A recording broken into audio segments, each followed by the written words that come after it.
All right, let's just jump right into this. Andrew Tate.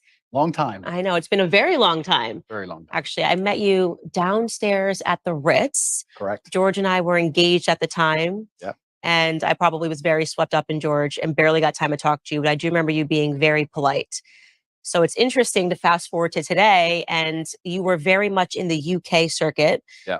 Now it seems like your celebrity is kind of really hitting the US market. They're kind of finding you for the first time, digging up a bunch of old clips, and there's a lot of pressure now on conservatives to say something really awful about you. There seems to be a pressure on everybody on all sides to say something awful about me. I kind of feel like I've been placed in a position where there's always someone attacking me new each day. But I guess I was built for it because it doesn't bother me like it should, perhaps. You seem to be doing pretty well given the circumstances. I know the truth in my heart, and I know that what I say is the truth, and I understand very well the internet and how it works. And I also think I'm perspicacious enough to understand there's certainly a degree of weaponized virtue and perhaps a degree of jealousy and perhaps a few other things that are involved in all of these attacks. I don't believe that people who sit and attack somebody for their past, especially something from so long ago, are genuinely virtuous. I don't think it's about virtue. I think it's about, well, I can get some clicks this way, or I can get some views that way, or he did the biggest interview ever, or whatever it is. There's certainly some other motivations. And I don't want to say water off a duck's back. I don't want to come across as arrogant. However, I do believe that since the dawn of human time, every single king with any kind of empire was constantly at war. And I think if you're going to become one of the most famous people on the internet, you're going to be at war, and you'd be a fool to become massively influential and then cry about the fact that you end up in constant battles. It doesn't matter if you're Napoleon or Charlemagne or Genghis Khan. There's always someone prodding the edges of your empire, trying to find weakness, see what a little bit of land they can take. And I think it's always been the same. And right now, I guess you could say, to a degree, I certainly have an empire and I'm massively influential. And there's a degree of, I wouldn't say jealousy, but there's certainly some ambitious people who are trying to damage it. I think that's what it is. So I did see a mashup clip that we're not going to show because I thought it was unfair. I will say that. Yeah. Only because there was no context provided to the clips. It was just an extract of something that you said that 10 years ago. Some of them were literally 10 years ago. Yep.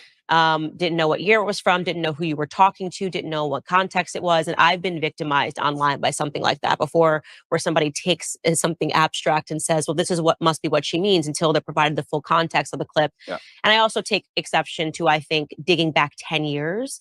I don't know who could survive that litmus test. I'm 34 years old today. Yeah. 10 years ago, today I speak to my audience. I talk about, they call me puritanical. I talk about, not drinking. Yeah. I think the biggest change has been becoming a mother. And it would really be unfair if we went and found Candace at 24 years old, liberal, dancing at One Oak, and said, well, look at these clips of Candace Owens. Fortunately, I had no cameras in my face 10 years ago. Yeah. You somehow did. So I think it's a bit unfair. I also think that some of the critique that is coming your way is coming from people who are well-intentioned, like they actually don't perceive, maybe perhaps, okay, this is 10 years ago, what the context is, has he changed since? So I will ask the question, and we are going to get into some of those clips. You said you're an open book. Yeah. How have you transformed? And I've seen changes just, I think, in the last 5 years. Yep. Who are you today? How have you transformed? That's a very good question. It's also very important when you talk about Candace from 10 years ago. The idea that you did something 10 years ago, which you would no longer agree with, is one thing. But the second thing, to come along to the conclusion that you now have no value to add to the world would be massively unfair. Right? Everybody changes, and that's fine. I'm not the kind of person who's going to sit and apologize for his past. I believe all's well that ends well. I believe we're humans and we grow and we learn. I'd be a fool and I'd be disingenuous to sit here and pretend I was sorry for something I did in the past. And I'm not going to do that. I'm going to be very honest to everyone at home. When Kayla got accepted to her dream school, we went with Ernest for her student loans. Ernest walked us through the entire process. We could see all of our loan options. Home. I've talked at length for a very long time about my history and the fact I used to be very honest to everyone, to sit here and pretend I was sorry for something I did in the past. And I'm not going to do that. I'm going to be very honest to everyone at home. I've talked at length for a very long time about my history and the fact I used to run a webcam business, and I don't feel guilty for that. I know that's maybe what they want from me. I don't feel sorry for that. I've never hurt anybody. It has nothing to do with my current criminal case. Everybody who worked for me was very positive. In fact, my number one supporter is currently online, and my best lifelong friends and some of the letters I got in jail were from people who worked for me at that time. And I had a business, and I'm not going to sit here and try and pretend that I feel guilty or I feel sorry for that. I'm from a low income background. I did what I had to do to survive. And truthfully, all in all, being very honest, I don't think what I did was really that bad. And I want to say that. And I know people are going to lose their minds for it, but I didn't sell drugs. I didn't kill anybody.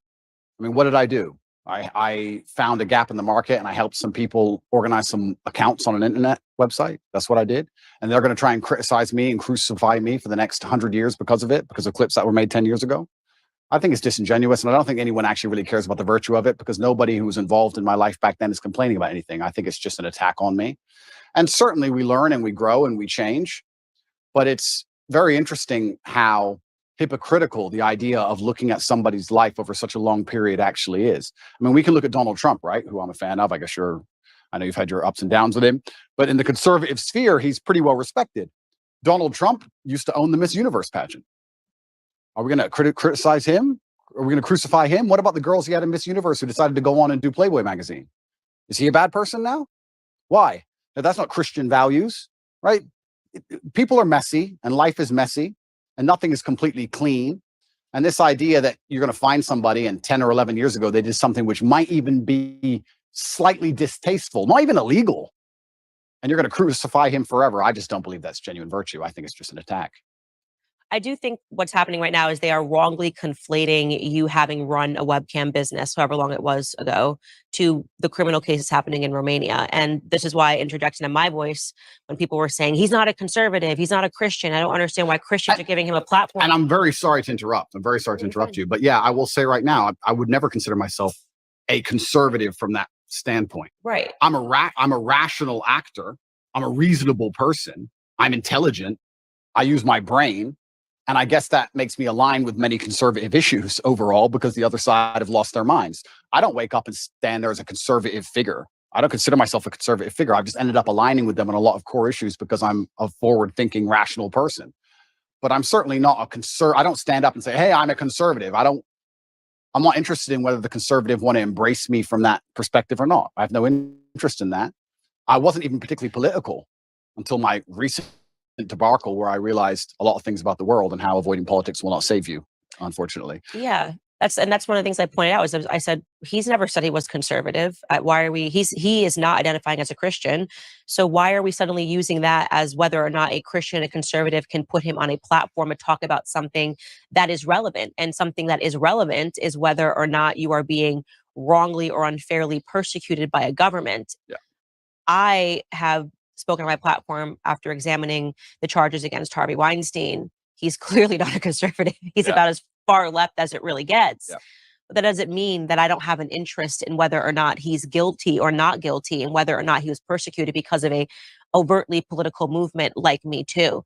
So I do not like that these things are being conflated, but I want to park that aside, because we are going to get into your case, and just stick with what you just said about the webcam business.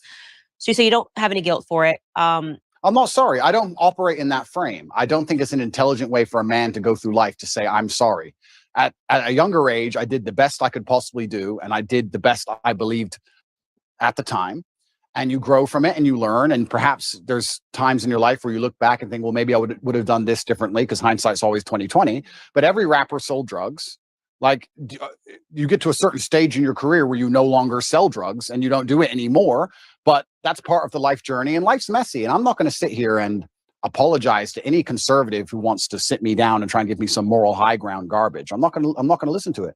I had a very rough upbringing, a very tough life, and it could have been so much worse in so many ways. I've done nothing illegal. I've never hurt anybody. Everybody who was involved in my life back then are massive supporters of me. And I think it's very hypocritical for someone to sit, look at a situation they were not involved in and don't understand, look at old clips taken out of context, and then tell me and a whole bunch of people who were in my life who were all perfectly happy that something bad happened and something wrong happened. I don't think that's genuine. And for that reason, I'm not going to sit and be preached to by these people who are imperfect themselves. Everybody's imperfect. And another thing that's really important, we talk about Christian values. I also think that I find it very interesting and ironic that I'm somehow the problem, and that these Christians feel like they need to come and attack me now in the name of Christian values. I think Christianity has much bigger problems than Andrew Tate in some old clips. I think they have much bigger problems that are happening in their churches on a daily. I think you can go to a Christian church in a lot of America and be very disappointed in what you've seen. I don't think I'm the problem with Christianity. And yeah, it's very interesting. But there was a webcam company, and I've talked about it at length on many different podcasts. I had a business. Many girls on there were perfectly fully clothed and would paint pictures or sing and dance and laugh. I've talked about this at length. I've had nothing to do with it for 10 or 11 years, and nobody was ever hurt.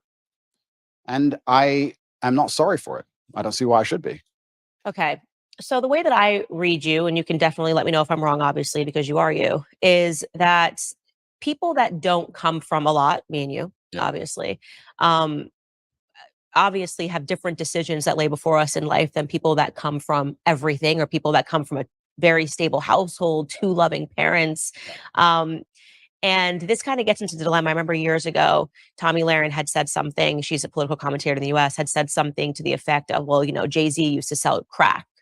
And he sort of laughed. And he probably did. And he did. And he sort of laughed this off. And I remember looking at that because I looked up to Jay-Z's music so much, and I looked up to him because it made it possible for me to change my circumstances. You're looking at this guy who comes from nothing. He came from the projects. He sold drugs, and then he doesn't have to sell drugs anymore. And he's now talking about ideas and talking about business. So I was able to more closely understand and go, okay, I can actually climb out of these circumstances, even though I wasn't born, with a ton of wealth and a lot of opportunities that some people were. And I think it's very difficult for people that don't come from nothing to understand that, and they're so sure that if they were in desperate circumstances that they would still never do anything. But this is their massive mistake, and you're right, but this is their massive mistake. The reason I have such huge affinity with the youth of the world today, especially the masculine youth, is one, because a lot of them are disenfranchised, which is one conversation, but two, also the reason my reach is so global, the reason I have so many fans in Slovenia and Southside Chicago, and I've had kids from Ulaanbaatar come up to me, Mongolia, all around the world, is because I speak to the disenfranchised, and part of that is always going to be, or is going to involve, financially disenfranchised. I'm someone who comes from absolutely nothing and made himself into something. And unfortunately, there's a rocky road sometimes, like you just described with Jay-Z, to get that done. But if I would have been born into a perfect family, like you said, two loving parents, family was rich, white picket fence, and I was saying all the same things, then they wouldn't have the same affinity. So if you look at even a lot of superheroes, you look at Batman, he's a flawed person. And I think the reason I'm seen as a hero and the reason I have the fan base I have is because to a degree, I've always been a flawed person, and I'm not a perfect human, and I don't want to be. And I think that actually adds a lot of credibility to my character as a whole, that I've become the kind of person who believes he can add value to the world. And just like you said with Jay-Z, he changed.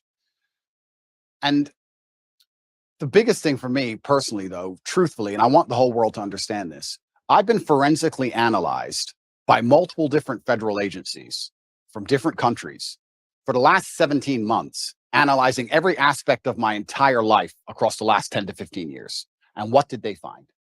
An old YouTube clip? That's the worst they could find. No sexual perversion, no. Did you know that you could get $50,000 to over $150,000 of investment capital at 0% interest rates to fund any business or investment that you want? No drugs. No, it's the worst they could find. No sexual perversion, no drugs, no genuine criminal acts. They found something semi-immoral in a YouTube clip. And I would actually challenge anybody who wants to throw stones at me to go through the same level of scrutiny I have been under. And let's see what they find in your life. Because I guarantee anyone who's watching this right now, you sit there, you have a secret in your closet, you have a skeleton that you don't want anyone to know about, and they would have found it. So what's the worst thing that they found about me, considering I've been the most attacked man in the world for 17 months? An out-of-date YouTube clip? An out-of-context YouTube clip? Is that the worst? I think it's crazy that people aren't even sitting there and going, okay, this guy's been absolutely attacked, and from every single angle, this is the worst they could possibly drag up. Right. So I agree with you. So the question I would ask you, though, because obviously you've moved away from that business, the thing I find to be the most interesting about you is that younger boys love you. Yes. They absolutely, like the 12, 13-year-old, 14-year-old. I have not come across a 12, 13-year-old boy who's not just an Andrew Tate stan. Yeah. And I think it's remarkable. It gives you a lot of power. And I think this is perhaps the interest that a lot of people have in you is, what are you going to do with this power, right? You have all of these boys, they believe in you, they stand up for you. And that is why it becomes important to state, I'm not sorry that I lived this. I don't think I would say that I'm sorry for anything decisions that I made when I was young either, because this is the deck of hands that I was given. What do you want me to do? Yeah. But at the same time, I do try to, now knowing that I have such a following of a lot of young ladies that follow me, say like, listen, I did the idiot stuff, so you don't have to. Power and responsibility go hand in hand. And that's the thing that's so interesting. These out-of-date clips, and they want to talk about these things from 10 years ago. At the time when I was talking to camera, those videos are made for private circulation initially. Secondly, I wasn't trying to educate the world on anything back then. I didn't have the kind of power and influence I have back then. The way you say something to a video which has 50 viewers has to be different than the way you say something to a video that has 50 million viewers. Mm-hmm. Power and responsibility absolutely go together, and I understand that very well, and I understand the power I have.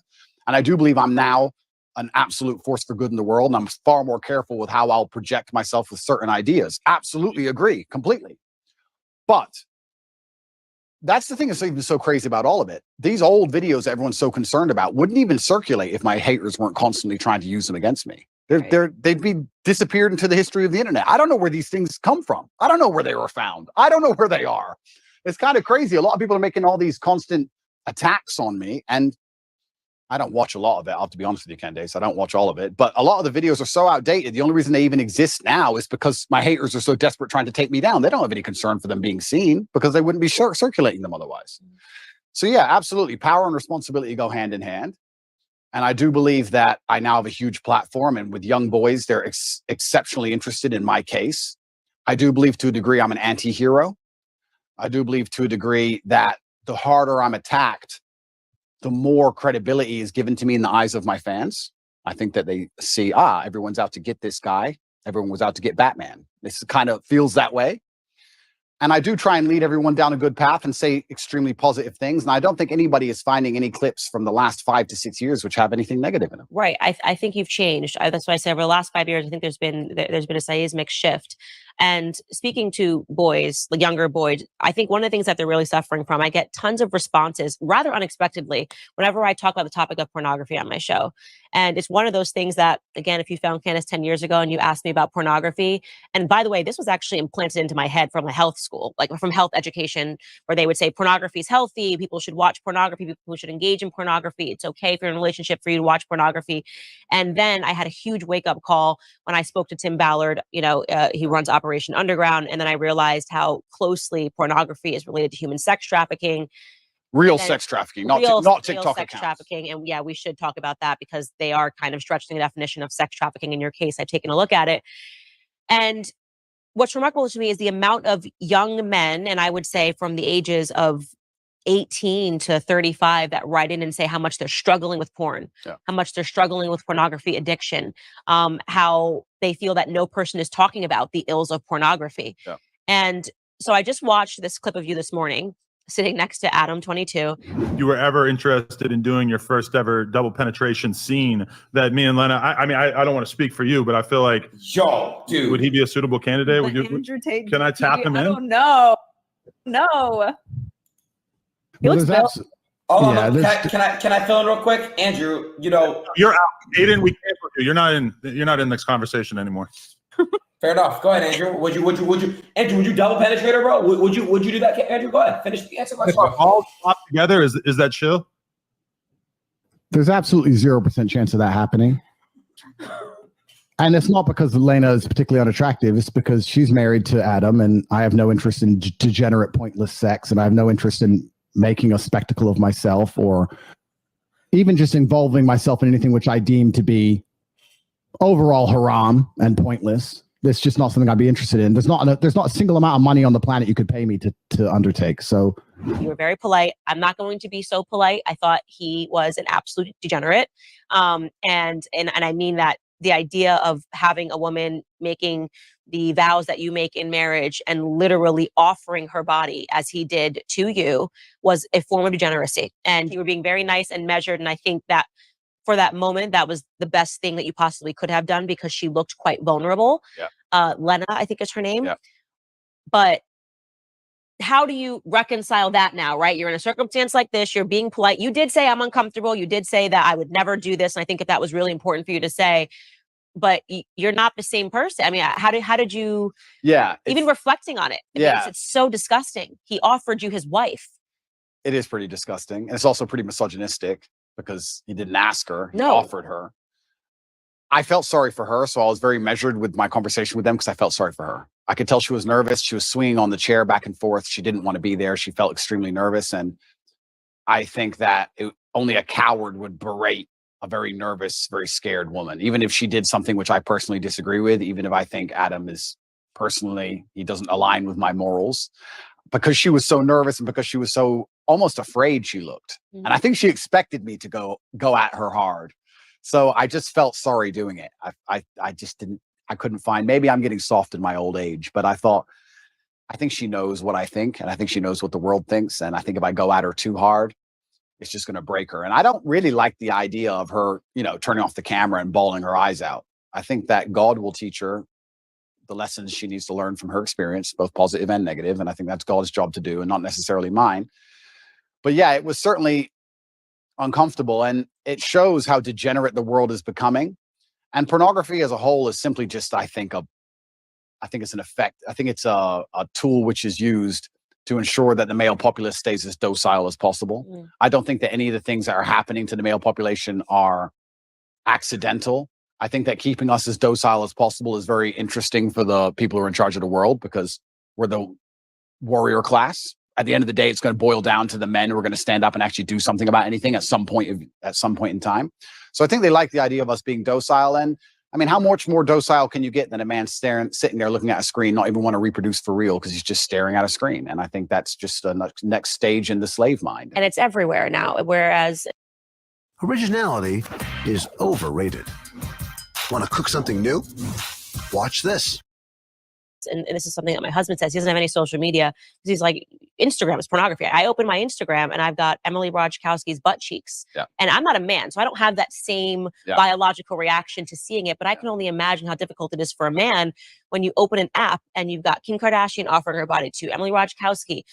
Even if you're walking down the street, I've realized even how desensitized I've become to pornography, because you see an ad for Gucci and for whatever reason, she's got to be completely naked while she's holding the bag. I remember in my lifetime, there were music videos that got censored or banned or can only be played after 10 or 11 at night. And if you watch them now, you'd be like, what? For what? What is that? A bikini? Like, it's nothing. It's amazing how quickly it has degenerated. And yeah, absolutely. And we're all degenerating with it. Like I've realized the fact that I don't have a reaction to seeing the half naked woman holding a Gucci bag means that I have been desensitized to pornography. And I can only imagine what that does to men. Oh, completely. And but this is what the powers that be want. They want to make sure that the male populace is as docile as possible. And they do that with a large array of weapons. And they do that with a web of tools. And I believe that I'm the counter to that, which is the reason I ended up attacked in the first place. But unfortunately, when you buy into the slave mind programming, you not become the kind of man who can easily attract a woman, because you're not attractive to females as a whole. So how do you satisfy yourself? You end up sitting there staring at a screen, and they convince you that's a good life to live as a man. And that's perfectly fine and perfectly normal.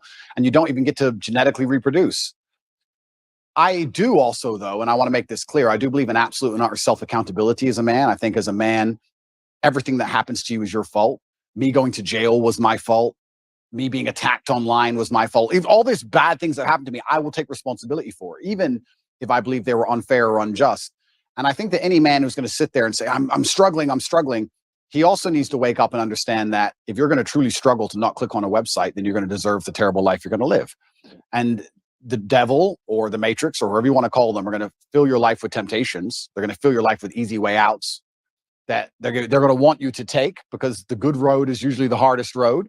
And if you're going to continue to fall for them, then you're going to have to suffer the consequences of that. So it's double-edged. It's certainly difficult that pornography is everywhere and men are struggling with it. But to me, what's even more upsetting is that these men don't have enough fortitude and enough mental strength to wake up and say, I'm better than that. But this is the thing, right? So I'm about to get started, Candace. Good, get started. This is the thing. But this is the thing, right? So when you attack a man's mental fortitude on one issue, you attack on all issues. This is why it's done purposefully. To resist the slave mind, you need to be able to resist in the first place. How can you resist a slave mind if you have no physicality, you have no willpower, no ability to mentally resist anything? Well, then what you're going to end up doing, you're going to end up eating the bugs and watching the porn and sitting in front of your computer. And that's what they want from the people. So I think that it's actually all very interconnected. People come at me with the porn problem, and I get the same thing. Guys say to me all the time, hey, what are you going to do? What should I do? I struggle with pornography. And I say, that's because you have nothing else in your life in order. If you were in good physical condition and you had the money you were supposed to have, and you had the mentality you were supposed to have, you wouldn't need it. So the reason you're so addicted to porn is because everything else in your life is a failure. And yeah, it's certainly a complicated issue. It's a difficult one. And this is why they fear male agency so much, because when men truly wake up and decide to be the best versions of themselves, they're hard to control because all these control mechanisms fall by the wayside. They don't want the porn anymore. They don't want the antidepressants anymore. They don't want the garbage anymore. And now you have a whole bunch of men who actually want truth and honor and respect, and they want to live for something. And then what are they going to live for? They're going to want to be brave. They're going to want to do the right thing, regardless of how dangerous it may be for their own personal circumstance. And that sounds like a difficult population to enslave. I mean, that's what's scary. So how do you reconcile, first off, how long ago was your webcam business? Yeah, so I stopped having any involvement with it. I think 8 to 9 years ago, I stopped. It was a long time ago. It was at the early stages of the internet. And I'll explain it one more time for people. I've explained it already at length, but I'll explain it from the beginning. I had a company. I was fighting at the time. And on a side note, I actually want to make this clear. We talk about things people have done in the past for money. I beat people up for money. I hurt people for money. I don't often tell people this, and I think it's the first interview I've mentioned it in. There's a person who can never walk the same again because he fought me. I've had 87 professional fights, and I did my best to kill people. You're going to sit here and talk about what I did for money. I literally hurt people for money. And so I'm not a perfect person. I'm not sorry for my kickboxing career or my cage fights. I'm not sorry for any of it. I had bare knuckle fights. I'm not sorry for any of them, right? I was a person who had to pay the bills. I lived the life I lived. I used the tools I had. And I ended up opening a webcam company where girls would sit on a laptop and they would talk to guys on the internet for money. That's what they would do. The girls would sit there fully clothed or a bikini. Some of them would paint pictures. Some of them would sing songs. It's very similar to Twitch is now. Twitch is almost more sexual than the sexual websites were back then. I helped the girls set up accounts. We worked together. I helped them become as popular as possible. And everybody made money and everybody was happy. And nobody is complaining about it. Nobody's upset about it. None of the girls who worked for me are upset about it. The government aren't after me for it. It's perfectly legal. Nothing's wrong with it. There's just a whole bunch of people who now think that they can take the moral high ground against me because I previously ran this company. And I think I can anticipate the question you're going to ask. How do I reconcile with the fact that I used to produce pornography or degree pornographic content? Now men are writing to you like, how do I? And now men are trying to escape it. Yeah. That's a really good question. There's a few different ways I can answer that question. I think the first way I'll answer it is if you own a liquor store and an alcoholic comes in and you refuse to sell him alcohol, does he stop being an alcoholic? No. He just goes and buys from someone else. So that's the cop out answer. The cop out is, well, these people who are addicted are always going to be addicted regardless of whether I did it or not. So that's the cop out answer.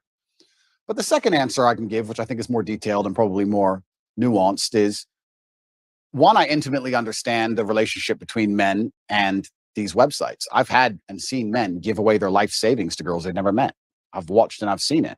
And I actually think a lot of the insights I give, a lot of the things I tell the world about the male mental health crisis, about men being so constantly lonely, about how important it is to build yourself into a high value man, about how money alone is not enough. I explain all these things. A lot of these are lessons from the webcam days. I saw dudes who had a whole bunch of money, no other attributes, and they ended up on these websites spending hundreds of thousands of dollars because they didn't have anything else.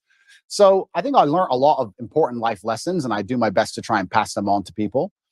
But I guess also, and this is the final answer I want to give about this whole subject, is that I do think I can take the question you're asking and reverse engineer it and use it against the people who are trying to attack me for it. My answer to it would be, how do you sit and want to criticize me for being involved in the production of pornography 10 or 11 years ago if you're involved in the consumption of it? Because you're creating a market for it. So anybody who wants to sit and say that I did things wrong, that's fine. You're allowed to throw stones. But if you're in a glass house, if you have ever signed up to an OnlyFans account, if you have Instagram, if you're following these models on Instagram who you don't know, who are showing their tits and ass all day, if you've watched porn, if you fancy or think some beautiful woman on a movie, if you're going to live in lust yourself and you're funding this entire industry, you're downstream, you're at the bottom of it. How can you then take the moral high ground on the person who's producing it? That doesn't make sense to me. So if you've totally abstained from pornography your entire life and you've never looked at it ever, and you've never been involved with it ever, and you're a perfect person and you want to come along and say what I did was wrong, that's fine. But I don't think most people who are complaining can even say that. I don't think they can. And I will once again state this, and I state this as a matter of almost fact. The level of investigation I've gone under, the level of forensic investigation my life has been submitted to. Most people don't understand. Most people have never been through what I've been through. They've not had their entire life forensically analyzed, every word they've ever said, everyone they've ever spoken to, every WhatsApp chat, everything, head to toe by federal agencies for the last 10 years. And the most they come up with is that I ran a webcam company, which I've already admitted to. That's it. Take these people who criticize me and see how many porn websites they've been on. Get their laptops, see the they've Googled, see who they've spoken to. Like, it's all massively hypocritical. I do understand that some people would hear that and go, oh, you know, he's a bad person, etc. I don't think I was a bad person. I never hurt anybody. I think I could have done much worse things. I know many people from my circumstances who did many things worse than what I did. And all in all, I'm not going to sit and pretend I'm sorry for something I'm not sorry for. And I just want to make it clear to the world that, like you said, people come from different backgrounds and people grow and people change, etc. But I also look at the world in a different way. I think that we're all constantly doing our best. I think I'm doing the best I can right now. When I'm 55, I might watch this interview and think I'm an idiot, right? And I think we're all constantly doing our best. And I did the best I could do at the time. And I don't think it makes sense for me to hate past me for doing his best. I just don't think that's a very constructive mindset. Yeah, I think it's really important for conservatives who would identify and say, I'm a conservative, to recognize that the people, it's not people that are perfect that are bringing people over to our side. I was not brought over to conservative principles by people preaching at me and telling me how perfect their lives were. It was actually people that were much more broken that led me here. Which is fascinating. I got interested in business because of Jay-Z. Yeah. I criticize him all the time now about things that he does. But I got interested, in Kanye West, him doing a Christian album and things of that nature. You need people that are flawed. You need people that are real. This is the thing. I'm not particularly political. I didn't consider myself particularly political, but it looks like I'm kind of ending up there. And like I said, I'm a realist, which puts me on the conservative side, and I'm not stupid. And I understand very well about the world and propaganda and what they're trying to do to us. So you end up being a conservative by default. But you're a real person if you have flaws. If you want to sit and tell a disadvantaged youth growing up in the south side of Chicago how he's supposed to live his life from your perfectly manicured garden and your white picket fence, you're not going to get through to that person. They don't care what you have to say. It actually becomes a bit of a turnoff. Absolutely. It's like those are things about me that I don't think will ever change, which is why I get your following. My perfect business idea. I get those are things about me that I don't think will ever change, which is why I get your following. I get what people like about you. It's why you say the disenfranchised follow you. And I think it's important for people to understand that. Like, there was no way, and I still have no respect for her at all, but it's why I snap so hard at like the Meghan McCains. I'm like, who the hell are you? What have you done in your life that you think I'm going to take advice? You've just been someone's daughter, right? What have you worked for? Absolutely. What have you survived? Tell me something that you lived through in your life that was a struggle. You can't. Yeah. Because your life has been perfect. And so I think it's so foolish to think that I'm going to take a lesson, that I'm more likely to take a lesson from a Meghan McCain, who I don't even think is a conservative. I think she's just a rich girl and got rich in way worse ways than you got rich. What was daddy doing overseas? Yeah. And that's a really amazing point, because we can also look at that, right? Conservatives will sit here and attack me. There are people who are making millions from blowing children to pieces. Yeah. Like, let's get the world in perspective here for a second. But it's cleaners. They didn't get their hands dirty. Of course. Yeah, I totally agree with you. And that's why I am never the first to bark when someone is suddenly assessing someone's entire life. I'm like, look at you are literally built on the backs of dead Iranian children. Absolutely. And I'm standing up here also, and I want to make this very clear. Like, I've not tried to avoid this judicial process. I've not tried to run away from anything. I'm standing here saying, if I've committed a crime, put me in jail. And if I haven't committed a crime, what can you say I've done? You could argue it was slightly immoral, perhaps. But I also, to a degree, maybe I'm a libertarian. I think if 20 people or 30 people get in a room and they all agree to do something and it makes them happy, then they should be allowed to do it. If nobody's hurt, nobody's upset by it, then they should do it. And perhaps that does make you a libertarian. If 30 full-grown men decide to go into a room and be gay, and they want to be gay, then they should be allowed to go be gay. You're 30 men. You're not hurting anybody. It's what you want to do. If you want to wear red T-shirts, wear red T-shirts. If me and my brother had 30 people, we all got together and everyone made money and everyone was happy, who's others to come along and criticize and say people are victims, people are upset, this is wrong, this is bad, etc. So, yeah, you're completely right. It's amazing how people throw stones and how imperfect everybody is, truly. And I think the best thing you can do as a man is obviously learn your lessons from your life and try your best to pass them on. I feel like I'm doing that to the best of my ability. But also, another thing that conservatives is going to blow their minds, is going to really upset them. What they don't understand about, especially the strength of my message, is that to especially the young boys of the world, I'm cool. I'm cool. And I know they think that doesn't matter, but if you want to sit behind a desk and go, the Republican Bill 304, you're a dork. So no one gives a shit, right? You're a nerd. I've got the big cars and pretty women, and I live the lifestyle. If you want to really capture the youth of today, you need to get some kind of affinity with them. They need to at least want to be you to a degree. You need to at least be their hero to a degree. This is where liberalism wins. I don't think a lot of conservatives understand that liberalism's sexy. You do drugs, you run around, you burn stuff. It's cool. You get a party. Because what do conservatives do? Stay home, stay home, stay home. It's boring, right? At least what they don't understand is that conservatives will sit there and go, he's a terrible role model because he has all these pretty girls in this fast car and he's a materialistic. That's the reason I can actually help the world.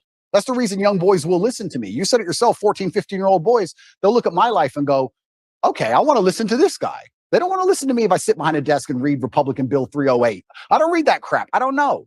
And they don't care. I agree with you. I mean, I think one of the criticisms that I faced was that I care too much about culture on my podcast. I'm like, culture is interesting. Culture is what is changing minds and changing hearts. 100%. So if you don't want to compete with liberals in the cultural space, then what are we doing this for? 100%. Right? What do you think the young kids, do you really think that they're, like you said, following a Senate bill that just hit the desk? Or do you think that how you convey that to them and how you're talking about ideas actually matters and culture matters? And it's something that conservatives gave up. Yeah. Many years ago. And they wonder why they lose. And then we call it Trump was cultural. Trump was cultural. Yeah. Trump was fake news. Yeah. Trump was a hero. And to be a hero, you have to be attacked and you have to be an imperfect person. And that's the reality of the world. And culture is super important. And you're right in regards to conservatives giving up. I'm trying to think of conservative culture now. I mean, I like to think that we're making degeneracy unpopular. I like to think that there are some good voices out there that is making God cool again. I actually like to believe the pendulum is swinging. I do believe it. And I see it online. And it's a combination of so many small things coming together almost in perfect timing. But it is cultural. You need a cultural shift that moves away from this insanity.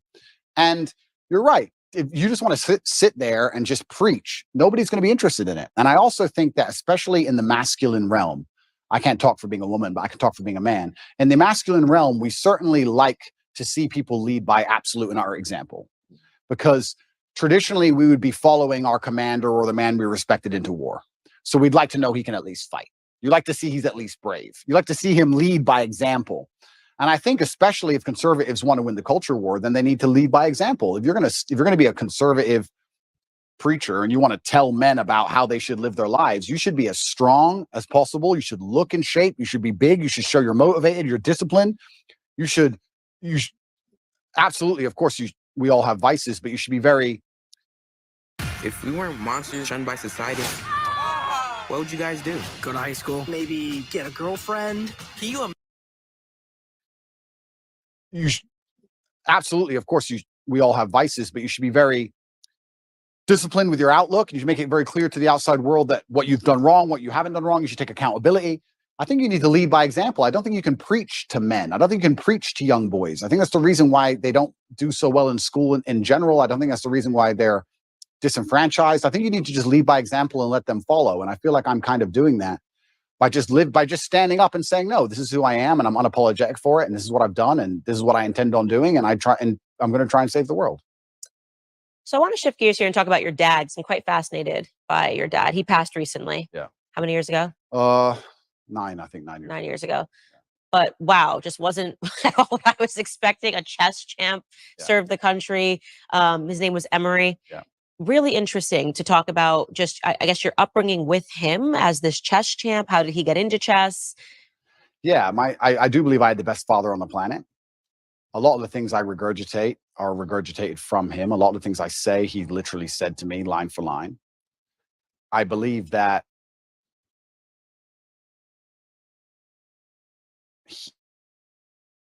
he forbid in his approach to life, and he wanted me to understand that he will not be here forever. And he wanted me to understand that when he's gone, I had a duty to fulfill. He talked about dying a lot, which I guess is kind of unusual, but he would, even though he was relatively young. He died when he was 58. But he was a chess professional. He was a professional chess player. He was one of the best chess players in the world. And what's most interesting about him is he almost predicted the future absolutely and utterly perfectly. He was talking about the Ukraine-Russia war back in 2013, and he was talking about how gay people can't have children, so they're going to come for your children. Trust me, that's what they're going to do. The children are next. Like, he'd say all these things back like 10 or 11 years ago, and I'd be like, all right, Dad, you're a bit crazy. Calm down. But I guess when you're a chess player, you see the future. And he raised me with absolute accountability, and he certainly raised me and Tristan to be. He understood what the world expects of men, and he raised us to be strong. And even when we were in jail, my mother would call, I'd speak to her on the phone, and she'd say, how are you doing? And I'd say, oh, don't worry. And she would say, yeah, Dad raised you for this. Like, we were always raised to be warriors. So I don't think I could have possibly ever had a better father. I'm going to miss him forever. And I think the best thing I can do is be the best version of myself to give honor and respect to him. And I think that's the best thing. Where did he pick up chess? It's quite unusual. He's American. He was American. Yeah. Black American. Yeah. I don't know too many Black American chess players, full stop. Yeah. Where did he pick up chess? He taught himself. And he just read a couple books. I think he read 3 chess books and ended up being one of the best players in the world. And it's incredible. It's incredible. But it's actually interesting when you talk about, we were just discussing affinity and how people are imperfect people and how it allows you to actually teach things better. My father, towards the end of his chess career especially, made most of his money teaching chess in inner city schools because he's a big Black guy. Mm-hmm. So the children would be like, okay, I'll listen to this man. You're right. So it's amazing how affinity is real, and coming from a certain socioeconomic background is real. And, we all talk about how ridiculous racism is, but also to a degree, pattern recognition is real. I look like him. I can be like him. These things are real. So yeah, he did fantastically well in terms of teaching, especially disadvantaged children. And he taught himself, and I wish I had his mind. I'm not nearly as intelligent as he was. I wish I was. You gotta be real smart to be a good chess player. You've got to be better than smart. I actually think you go beyond the realm of smart into I wouldn't say he was on the spectrum, but you certainly get to a new level of socio interactions. Do you understand? I'd go to chess tournaments when I was a kid, and everybody there would be a world level chess player, and everyone was a bit strange, a little bit.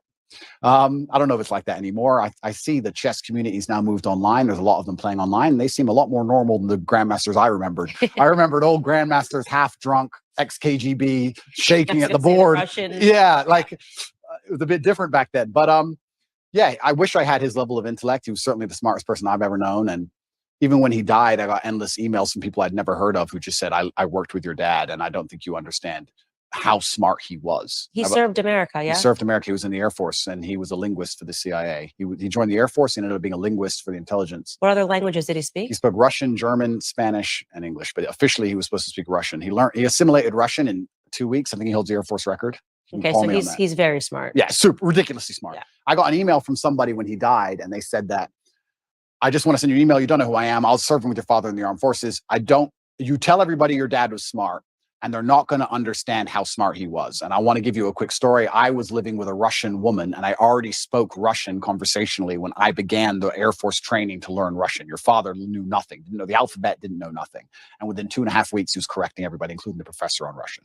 Yeah. So like he just read the dictionary. I saw my dad sit there and read a dictionary, just read it.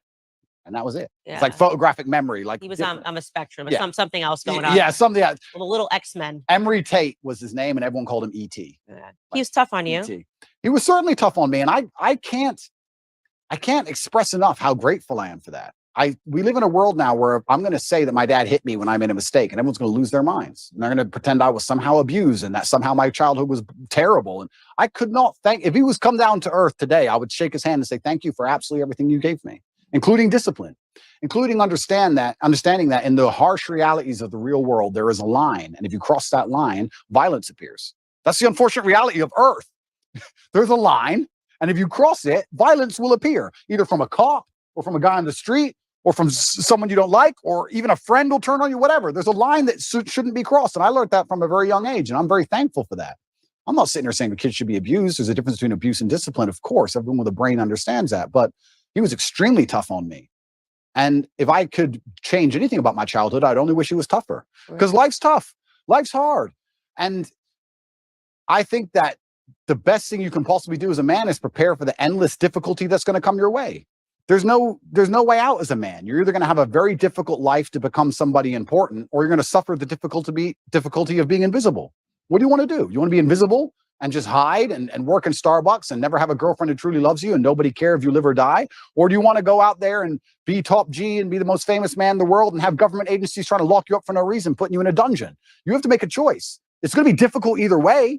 So I think if you have a son and you're not preparing him for absolute difficulty, you're doing him a disservice. I think that's what has to happen as a man. And I've said this many times before, but I'm going to say it again. I don't think many people understand exactly how competitive the masculine world is. Men are constantly in competition with each other. We always have been. We used to go to war and fight and kill each other. I guess in some places we still do. Maybe that's calmed down a little bit. But in the masculine world of today, everybody is constantly competing for everything. The car that you want, other people want. The woman you want, other people want. The house you want, other people want. You're competing to have all of it. And how do you do that? You do that through status and money and influence and power. It's war.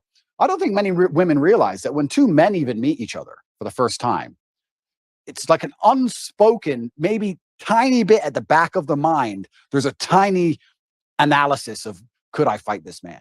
Yes. That's real. It's super real. You go up and say, hello. He's more than a one-punch issue. Oh, he's one punch. She's one punch. He's 3 or 4. That's the reality of the masculine world, because we've evolved, if you believe in evolution, but my views are mixed, but we've evolved to be in this position where we're constantly analyzing possible threats and we're constantly analyzing people who perhaps are on our team or snakes, etc. And I think that not many people understand exactly how brutally competitive the masculine world is. And I think the worst thing you can do for a son is just to raise him in a bubble. My dad, I'll say it here, people lose their minds. My dad used to just randomly push me over. I'd be like 3. You just not hard, but just get up, boy. Okay. And mom would be like, why are you doing that, son? He's like, you get pushed over. That's life. My mom hated that he did that to me. But yeah, I can give him nothing but praise. I'm really so thankful I had the upbringing I had. Do you think he's proud of you? I'm certain he's proud of me. And it's amazing how much strength I can get from that. It's amazing how much strength you can get from knowing that your ancestors looking down on you and you're doing your absolute best. I also believe that God can be proud of you when you do your absolute best. And I don't think many people genuinely do their best in the world anymore. When I say do your best, people sit and go, oh yeah, okay. No, when's the last time you actually did your best? Like, I don't train to run marathons, but I know if I gave my best, I could run a marathon right now, first try. If I gave my best, life depending on it. When's the last time people have genuinely given their best to anything? There are people going through the world and going through life today that don't give their best or 100% effort to anything ever. They can't remember the last time they tried. So when I'm sitting in a dungeon, I'm sitting in a Romanian jail cell, I understand that it is a chance that God has given me and my ancestors are watching for me to do my. So you think you know Wix, but do you really? First up, we've got shape video masks. You can use different shapes to create completely different vibes and aesthetics. Or you can create your own graphic. I use the shape composition here. Just import any SVG file and set it as a shape mask. Absolute ever. They can't remember the last time they tried. So when I'm sitting in a dungeon, I'm sitting in a Romanian jail cell, I understand that it is a chance that God has given me and my ancestors are watching for me to do my absolute best and to show to them that I am the man I say I am. You can't become the most famous man in the world for mental resilience and God not test your mental resilience. I think that would be a very amateur way to view the world, that you can now become one of the most famous men in the world who talks about mental discipline and mental resilience and God's not going to test it. I think God's going to come along and say, okay, you want to be Mr. Famous. All right, let's see what you have. So I believed it was a chance to show God and show my ancestors and show my father that I am the man I say I am. And it's amazing how much strength you can draw from that, because I don't think many men especially understand that even if you don't have the strength to be a hero for yourself, you should have enough discipline and enough honor to want to be a hero for somebody else. And if you have other people you truly respect, you should want to be a hero for them. And I think that's the masculine imperative. If someone's going to attack your wife, that's when you become a hero for her. You have to. What kind of man are you if you're not? And you can apply that to other things. If you apply that to your ancestors, or you apply that to God, or you apply that to your beliefs or your core principles as a man, then you can be a hero anytime you want. So it's so funny that you say that because it really does. Everything goes back to biology. I think about this all the time, no matter how much sociology is behind everything, telling men to act like women and women to act like men. At the end of the day, women want a masculine man. And when they don't have a masculine man and they beat their man into submission, they're not attracted to them anymore. When it's a tail in between, it's just not attractive anymore. And I used to maybe think of this boyfriend that I had when you were talking about, just defending the realm, this sort of responsibility that men have. And I remember sitting there realizing that I had to break up with him because I thought that if somebody burst through the door with a gun, I was going to have to be the one that would have to defend us because he was just such a flower. 100%. And it's in society is yet blaring at men to do the opposite. And they're trying to confuse us. This is why I think you have a platform. This is my whole theory that I built in my head about why you have a platform is because Lena Dunham came before you, right? And I think that for years, men were told to act like sissies. Yep. Men were told to put your tail between your legs. That was the message, the agreed upon message that came with, Hillary Clinton running, the Me Too, all of these things where men were basically told that if you have a masculine instinct, you're guilty. Yep. And then inevitably, because there is an equilibrium in this world, because there was Lena Dunham's, because there were the Taylor Swifts, because there was the girl squads, eventually what would have to happen was that it was going to have to be evened out by someone saying, no, F that, be a man. Yeah. And I don't feel guilty for being a man. And I don't think any man should. No, I don't think so either. And I think that the most annoying thing about all of this is just how genuinely hypocritical it is. Because there's all this feminine movement and we don't need men and men don't matter, etc. That's only too many. The whole it's a agreed upon message that men suck. Absolutely. And it's only in the most favorable possible circumstances where females will say that. And that's what's so disingenuous about it, because as soon as things actually begin to get hard, the closer we get to the realities of life, the closer we get to the unfortunate circumstances of the world, and they exist in many places, the faster you'll see people look for traditional masculinity to protect them.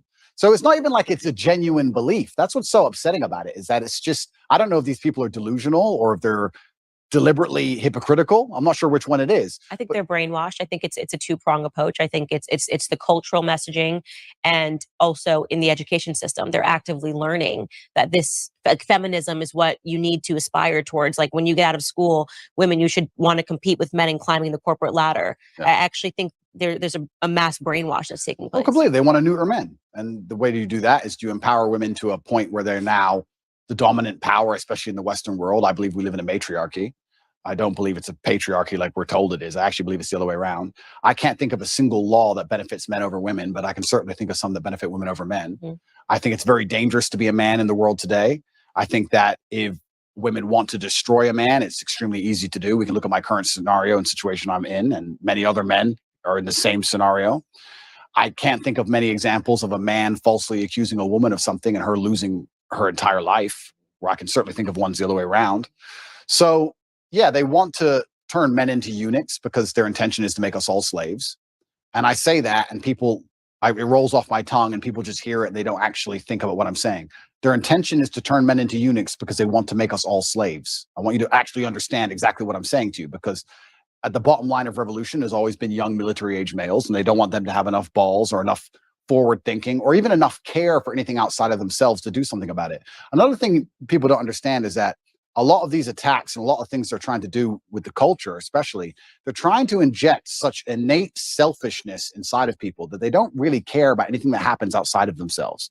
Because then it's very difficult to give a shit about your community. It's very difficult to have any kind of genuine care about your town or your country or an issue. No, they just want you to be self-absorbed, semi-depressed, because depressed people don't fight that hard, watching porn, living inside of your own mind, convinced that somehow you're oppressed for some reason, on the internet typing tweets. That's what they want you to do. And they're going to try and keep you there.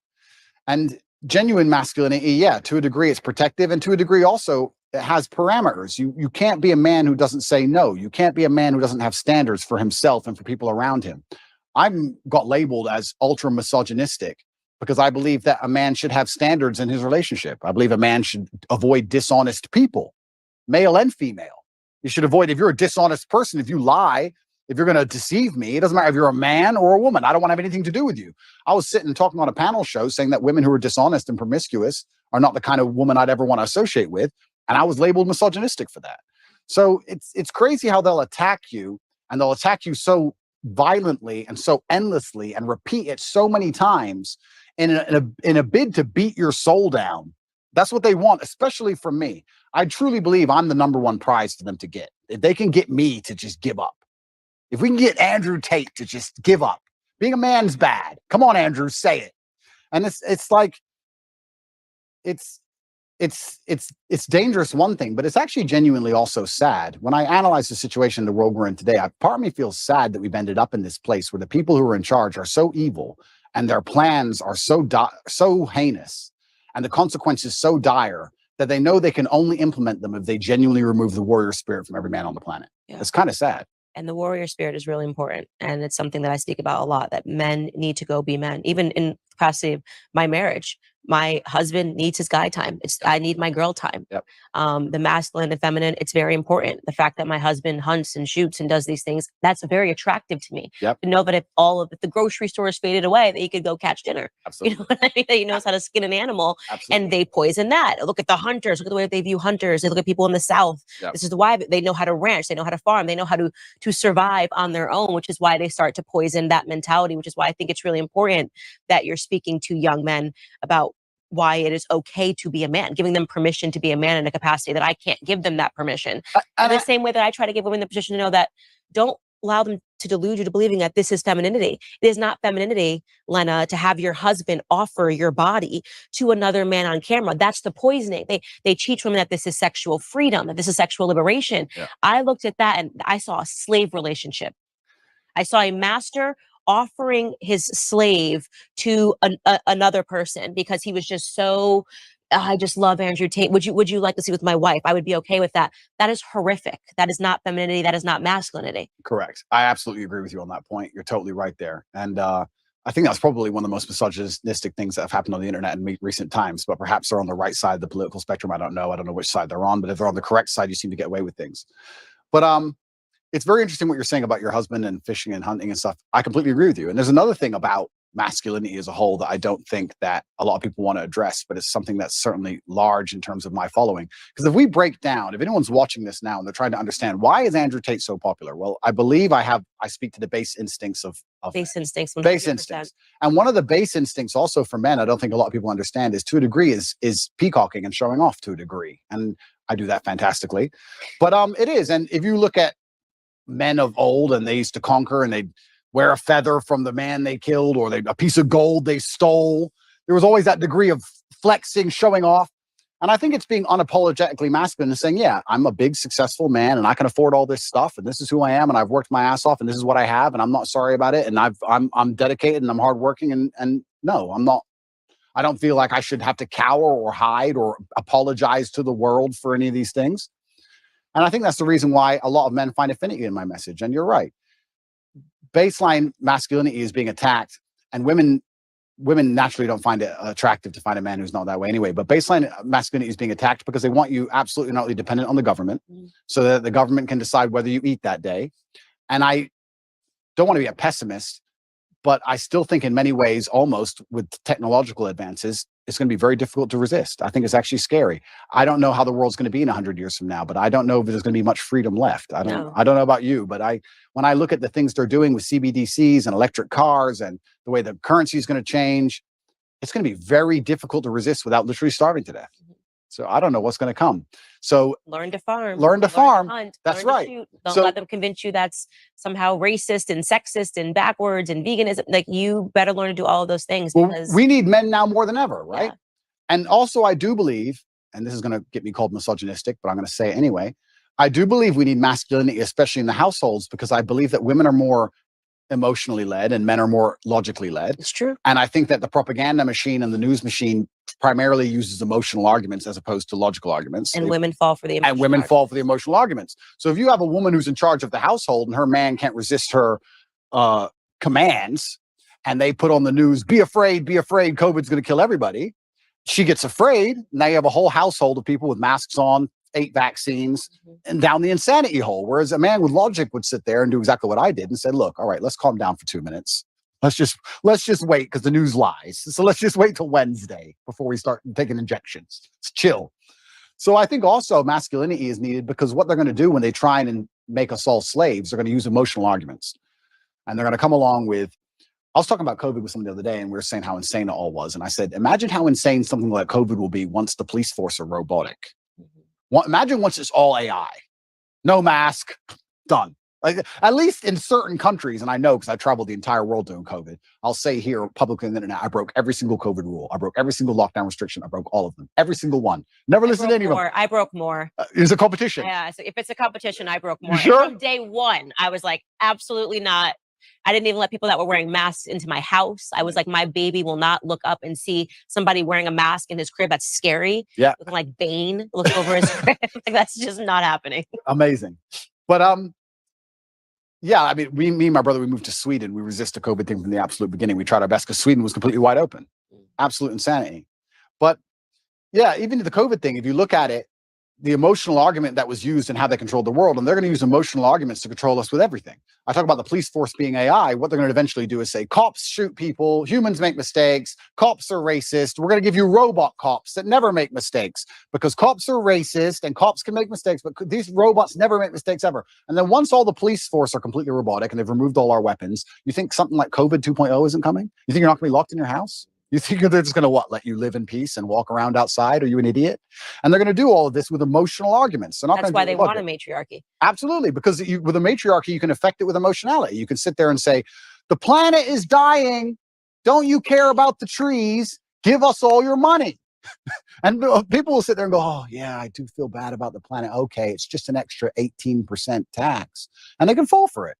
So emotional arguments are how you get your way with anything. If you give me somebody, if you put somebody in front of me, I can convince with an emotional argument. I can convince them almost anything. Almost anything. Logic is much harder to do.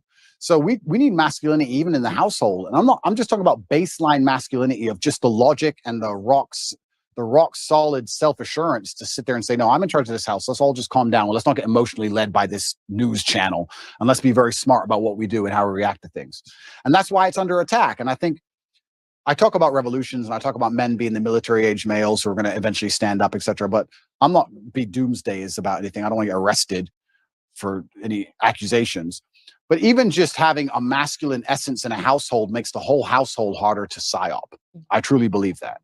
And I can just think of COVID, and I use it as an example because it's the most recent large psyop they've attempted on us, where the amount of people I saved personally, I must have saved 200 people's lives from that vaccine. Me personally, just because me as a man, they'd come to me and go, I want to travel. And I'd say, listen, I don't even have time to explain to you, but have I ever been wrong? No, don't get it. Okay. A year later, they're like, I'm so glad I didn't get that. I'm like, I told you. Like, it's amazing, like what a masculine essence can do. So that's another reason it's under attack, because if they can remove the masculine essence from society, well, now you have a society. Imagine a society where you can control purely with emotional arguments. We're almost there. We are in a matriarchy, and this is why they accuse me of being an internalized misogynist, because I'm able to think through and acknowledge the flaws of what happens in society when women get power. And if you want to know what happens, look around you. Women fall for emotional arguments the entire time. Show us a commercial, show us. It's so sad. And before they get to the rational aspects of it, they're already invested emotionally. And I think that virtually every societal ill that we are facing today is because of women. And I think the greatest recent example of that is the Bud Light controversy, because trans people were just playing dress up as women, invaded every women's space, and women said, oh, but I feel bad because it's how he identifies at the inside, without thinking through the fact that you're quite literally disappearing yourselves, right? You're quite literally saying, I will cease existing before I let this grown man who's wearing a wig have a bad feeling. That's insane. That is a patently insane emotional conclusion to come through. Yeah. Then Dylan Mulvaney sipped one beer, and Kid Rock was out there with an AK and Bud Light collapsed because men said absolutely not. And I give that example because women need to realize how backwards it is that it took men to stand up to say something was wrong when it was so obviously patently wrong. Yeah. Nobody cared for years until men stood up to it. So yeah, completely, because it's emotional arguments. And if we also analyze, there's certain things that women can do so much better than men. I said this the other day. I was saying to my brother had his daughter here and my niece was here. And I said, isn't it amazing? I found this amazing. I said, isn't it amazing the patience a mother has with a toddler? I'm like, she's been listening to Peppa Pig for 4 hours. I would lose my mind. I couldn't do it. I simply couldn't do it. So women have this emotionality, which is so fantastic when it's properly used, when it's put in the place it's supposed to be. I would never drop my child off to a daycare full of men. Would you drop your 3-year-old child to a daycare run exclusively by males? No. It'd be weird. It's just something about it is weird. I wouldn't trust the men. Opportunity is all around us. But to act on it, you need to get out of your comfort zone. With Grammarly Go, you don't have to take that leap alone. Trust the men child off to a daycare full of men.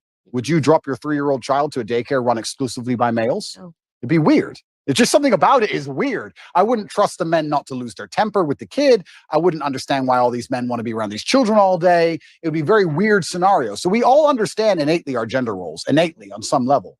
So women have a fantastic superpower when it's properly used. But like everything on earth, if you have a superpower or any kind of power at all and it's put in the wrong direction, it can be destructive.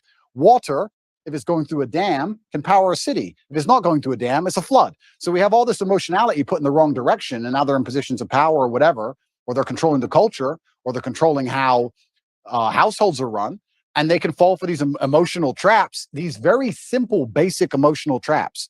It's for grandma. The most basic, dumb level. And I sit there and say, grandma's 98. 98-year-olds die. And I'm not saying she should die. I'm saying 98-year-olds get sick. Who said it was COVID? Prove it was COVID. She got the flu last year. Like, what? Have you lost your mind? But grandma. Which is funny because I think the average life expectancy is 73. So if they've made it to 92, they've done great. They've done great. Absolutely. And I said that, and people thought that that was so harsh and so mean. Because there you go. Harsh, mean, emotionality. Yeah. And emotionality is used against people, which is also why they don't like stoicism. Is why when you have a man who's hard to emotionally affect, they also see him as a threat. I've had it from a lot of people. I've had some of the hate mail I've got, and I get a lot of, I probably get about 10,000 emails a day. I'd say about 9,000 of them are support and 1,000 of them are fervent weirdos. And the weirdos are like, you're a psychopath because all this is happening to you. You don't even care. It's like, they're threatened by the fact that I'm stoic. They're threatened by the fact that I won't cry and lose my mind over it. They're like, oh, he has emotional control. He's a threat, because then they can't lie to me. They can't psyop me. And they want you to be emotionally incontinent. And this is another thing they're teaching men. They're teaching men to act out your feelings. Well, why are they doing that? Because that makes you an emotional person and you're easier to control. They don't care that that damages society by extension. Because when you tell men to act out their feelings, that's why you get school shooters. That's why you get rapists. That's why you get murderers. Why does somebody murder someone? Because he's mad. He's acting out his feelings. He's not a very stoic person if he goes, I hate you, bang. Right? So they're teaching all this emotional incontinence in men, trying to pretend they care about society. It's destroying society in real time. They have no interest in actually preserving anything that's important about masculinity. And the only reason they're doing it is because that allows them to use emotional arguments. Now they can sit and say, okay, these men act out how they feel. So let's make them angry, and they might riot. And let's make them riot on this street. Let's leave some bricks on this street. You understand what I'm saying? It's all absolutely totally done on purpose.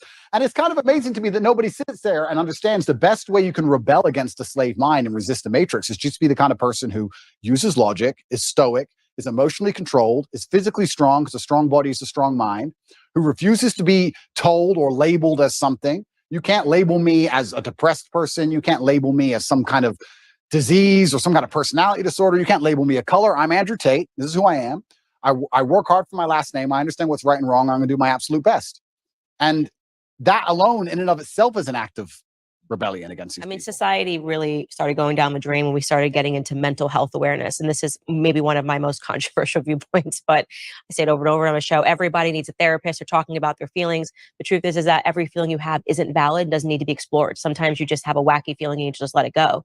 And because my grandfather was such an impact on my life, strongest man that I've ever known, didn't shed a tear at my grandmother's funeral. They were together from the time he was 17 years old until her dying day.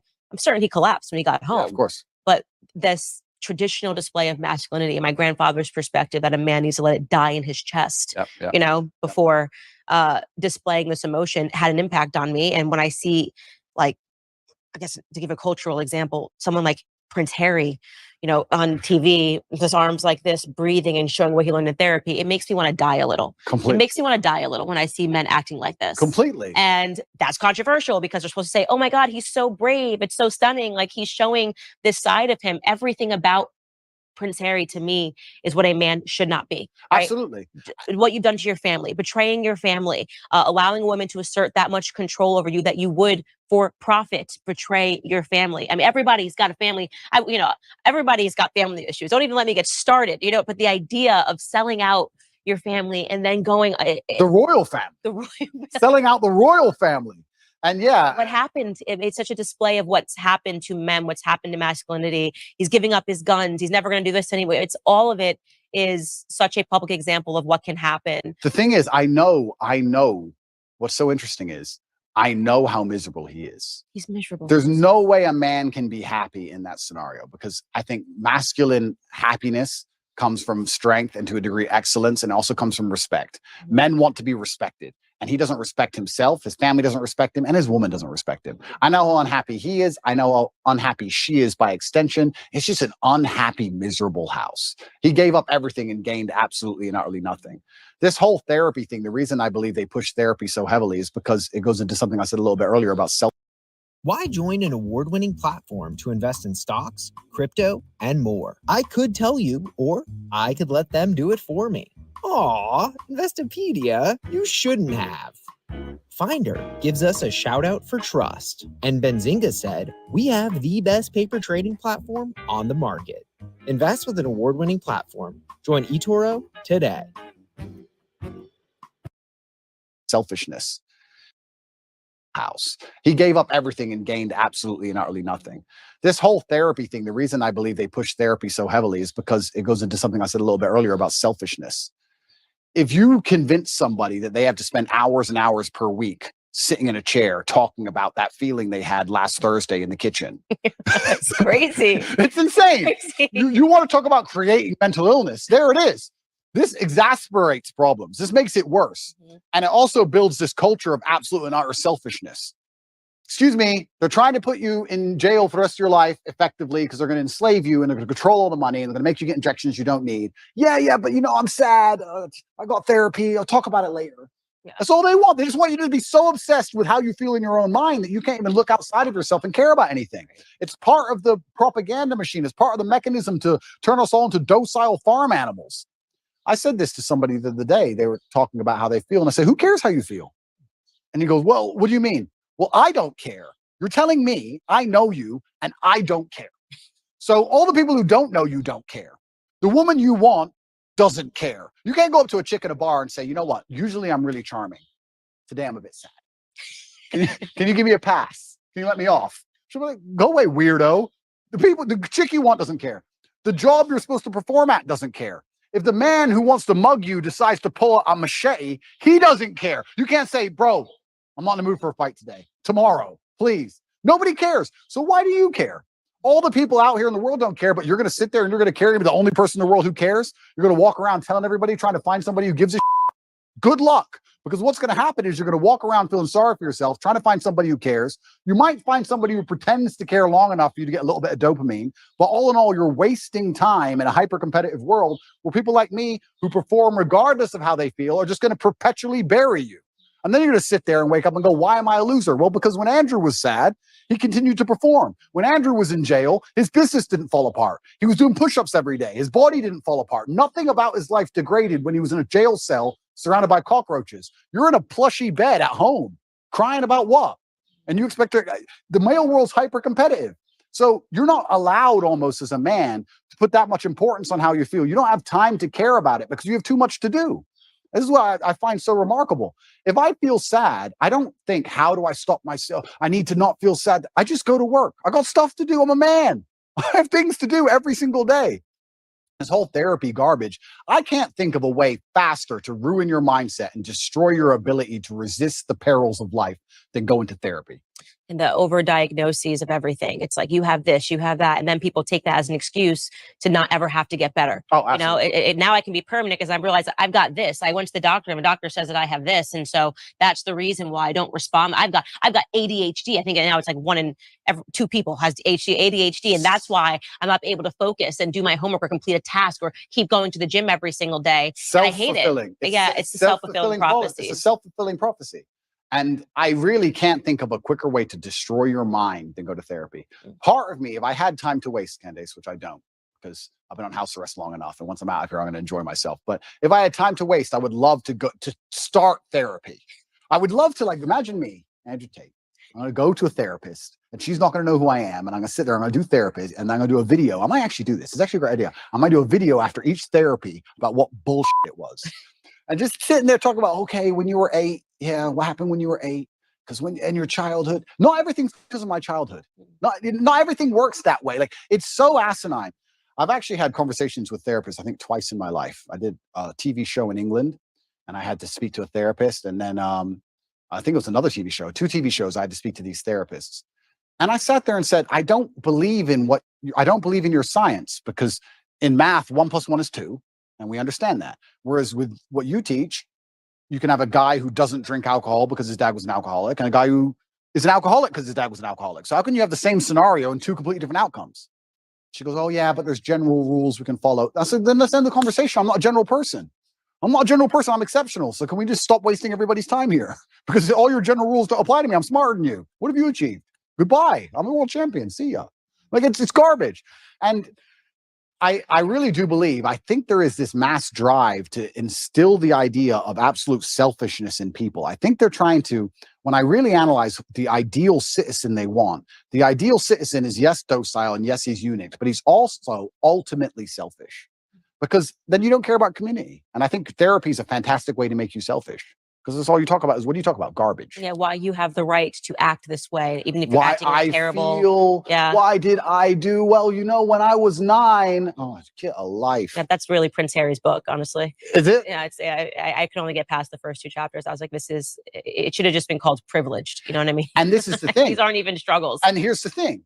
I think Margaret Thatcher said the best upbringing you can have is good parents and no money. Because you look at Prince Harry you can't talk about anything better for a perfect upbringing. Royal family, come on. It's not his fault, right? Royal family, fine. But he was supposed to have gone to the army. He went to Afghanistan and supposedly he fought, but obviously he didn't. He's the prince. Played Xbox. Of course, he just sat in the back. But if you don't give a man struggle, look what he becomes. Tell me the kind of man, if I were to say to you, imagine a man who's never struggled in his life. Physically, mentally, everything's gone perfect for him. He's born in the royal family, everything's been perfect for him his whole life.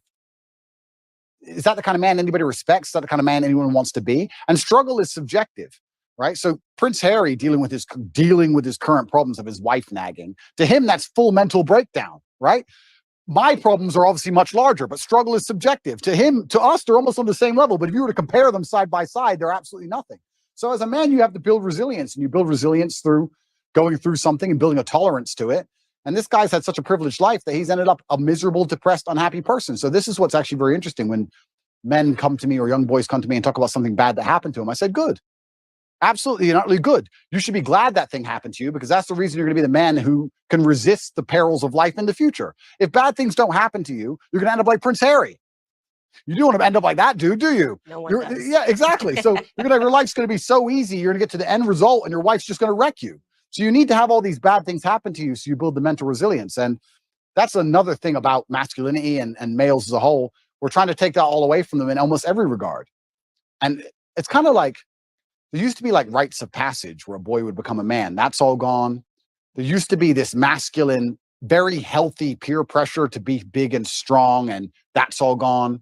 There used to be, I don't want to use the wrong words. I don't want to get attacked for it, but men used to not pick on each other, not bully each other, but hey, you can't do push-ups, you're weak. We'd push each other in that way, shame each other to excellence almost. We still do it to this day in this house. Tristan's bigger than me. He's 10 kilo bigger than me, 6'4". I'm 6'3". I'm smaller. He'll bench 160, 170 kilo. I can only bench like 150 kilo. He'll call me a for 3 hours. Like, that's just how we are. So I have to get up and try again. That's how men are. Women are too. And that's what I'm really against. Sorry to cut you off, but I'm super against this parenting structure where you don't want anybody's feelings to get hurt. I'm one of 3 sisters. We're a year and a half apart. We tried to kill each other. You know what I mean? All I would do is call my sister. No one has called her ugly or more. You know what I mean? I'm like, you're ugly, you're this, you're fat. Da, da, da. That's actually good. Yep. You know, it makes you tougher. And when you see these only children who've never gone through anything, their parents told them they were perfect and wonderful. Yep. And I'm thinking, I wouldn't trade my childhood my sisters trying to kill each other, every single day. Life's difficult. Over a t-shirt. Yeah, and it doesn't matter how much money you have. Life is always going to be difficult. It doesn't matter how much you try and shelter your children, how rich you are, what family they're born into. Life is going to be difficult. And if there is no struggle in their life, they're going to find struggle, or something that shouldn't be a struggle will become a struggle for them because their life has been so sheltered, and life is hard. So if you can't avoid the difficulty, you may as well get very good at it. You may as well get good at difficulty. And it's amazing when you look at someone like Prince Harry. He's just a man who has not become very good at difficulty, and he's just completely collapsed in the face of a woman who's complaining at him. And yeah, even worse than all that, the dishonor of selling out. We were talking about how I feel a duty to my bloodline and my last name, and I have to do my father proud. He's from the British royal family. Like, and he had no honor. He couldn't even sit and say, look, listen. He couldn't even shut up for them. Yeah, literally. He had to sell out in a book. Like, God does not smile favorably on people who make these kind of decisions. And I think that's why he's going to be unhappy for a very long time. And he's going to realize that it was never worth it. And what did he do it for? Money? You're from the royal family, my friend. You really need money that bad? Like, it's truly shameful. And I think deceit and treachery are the most heinous and most disliked personal qualities, or something you can actually witness somebody do. I think everybody hates them. And it's because anybody can fall victim to them. Anybody can fall victim to deceit or treachery because you trust that person. Everybody trusts someone, right? So if that person turns on you, you're always in trouble. So I think he thinks that he has the populace on his side, but I don't think he understands that when you out yourself as a snake, everybody intrinsically dislikes you. Even if they enjoyed watching the show. Oh, completely. They've stepped away and went, okay, because I gave the example on my show. You know, you have the Kardashian family, but the one thing about them is they're thicker than thieves. So America does like a reality show, right? Like a reality show. Question: what is the best e-commerce business to start today? Is it drop shipping from China and selling on Shopify? Long delivery time? Show, but the reason why they have gained popularity is because actually they always back each other up. They still remained a family unit. 100%. And when you betray that, when you betray family, I think left and right, you just kind of go, okay, maybe that was a little too much. It was fun to watch. It was fun to watch, but we don't really trust you. I don't want to be your friend. Yeah, I don't want to be your friend. I don't want to be your friend. Yeah, completely. I mean, you're going to sell your own brother out? What am I to you, right? If you do that to your own brother, what am I to you? Absolutely crazy. And then he wonders why. And I also think what he probably doesn't understand, and if he's watching this, you never know, he might. Hello, Harry. If he's watching this, I don't think he even understands that even his woman views him that way. Even Meghan views you that way. Even Meghan looks at you and goes, I complained at you over William, and you were supposed to tell me to be quiet, and you didn't. So now I think you're a bitch. Now what? And you wonder why she's never happy. So now he's in big trouble. I don't know what he's going to do with his life, but he's in big trouble. But it's interesting where I don't see how. It's actually an interesting conversation to have about how psyops can work as a whole, because when I analyze, especially as a man, and I always talk from the masculine frame, not because I'm a misogynist, but because I'm a man. And I understand the masculine frame because I am a man. If you stray from the archetype of masculinity, if you stray from honor, courage, if you're not dutiful, if you don't believe in putting honor in your last name, if you don't want to be physically and mentally strong, if you don't believe in finding problems to solve, you don't believe in having a difficult life, if you stray from this because you've been psyoped to stray from it, all you end up with is misery. And it's amazing that people will see anybody who's strayed from it end up perma-miserable and still fall for the psyop. I find it incredible that people don't think logically long enough to sit and say, okay, whose life do I actually want? I would never adopt the thinking of somebody whose life I didn't want. I don't know why people even do that. I could sit and have a conversation with Prince Harry for 10 hours straight, and he could be as compendious and convincing and concise, and he could be extremely perfectly articulate with his points. And at the end of it, I'd say, yeah, but I don't want to be you. So I don't want to think like you. So get fucked. Yeah. But I wouldn't want to listen to him. So I don't know why people don't even just wake up and go, okay, whose life do I want to live? What kind of person do I want to be? Who do I want to be like? That's the kind of thinking I need to adopt and install in my mind, because we're all being programmed by someone to a degree. And I don't think you can escape programming. You can just choose the programming that you are going to install inside of your mind. I'm not going to sit and say I'm not programmed. My father programmed me. My fight coach programmed me. The friends I have around me program me. My brother programs me. My social circle programs me. We're all programmed to a degree. You have to be very careful with who you're going to allow give you the programming. Because if you put it up to society and culture, the current culture, as a man, you're going to end up like Prince Harry. Do you want to be Prince Harry? It's a big question. It's a big question. And the answer is no. Yeah, the answer is no. It's interesting what you said earlier about putting things back to biology, because a lot of human nature is certainly animalistically biological. And even if we look at Harry and Meghan and how they interact in their home, I obviously don't know. but I can almost guess to the T the arguments they're having. I can imagine him saying, I gave up my family for you. This is what you wanted. I gave you what you wanted. Why aren't you happy? I gave you everything you liked. And he's trying to use a logical or an emotional, well, he's trying to use an emotional argument, but it ain't going to work because she doesn't respect him. He's trying to use a logical argument with her, trying to understand why she treats him so badly after he completely and utterly complied. But humans are biological, and she, as a woman, wanted him to be a man. She wanted him to have some degree of parameter and barrier. And if you don't put up any parameter or barrier as a man, what a woman's going to do is she's going to push you and push you and push you and push you. She's going to see how far she can push you. That's the reality of it. We can talk about any relationship, whether it's Harry and Meghan or any other relationship. If you're a full-grown man and you don't set parameters or set barriers, the woman's going to push you and push you and push you until she eventually finds one.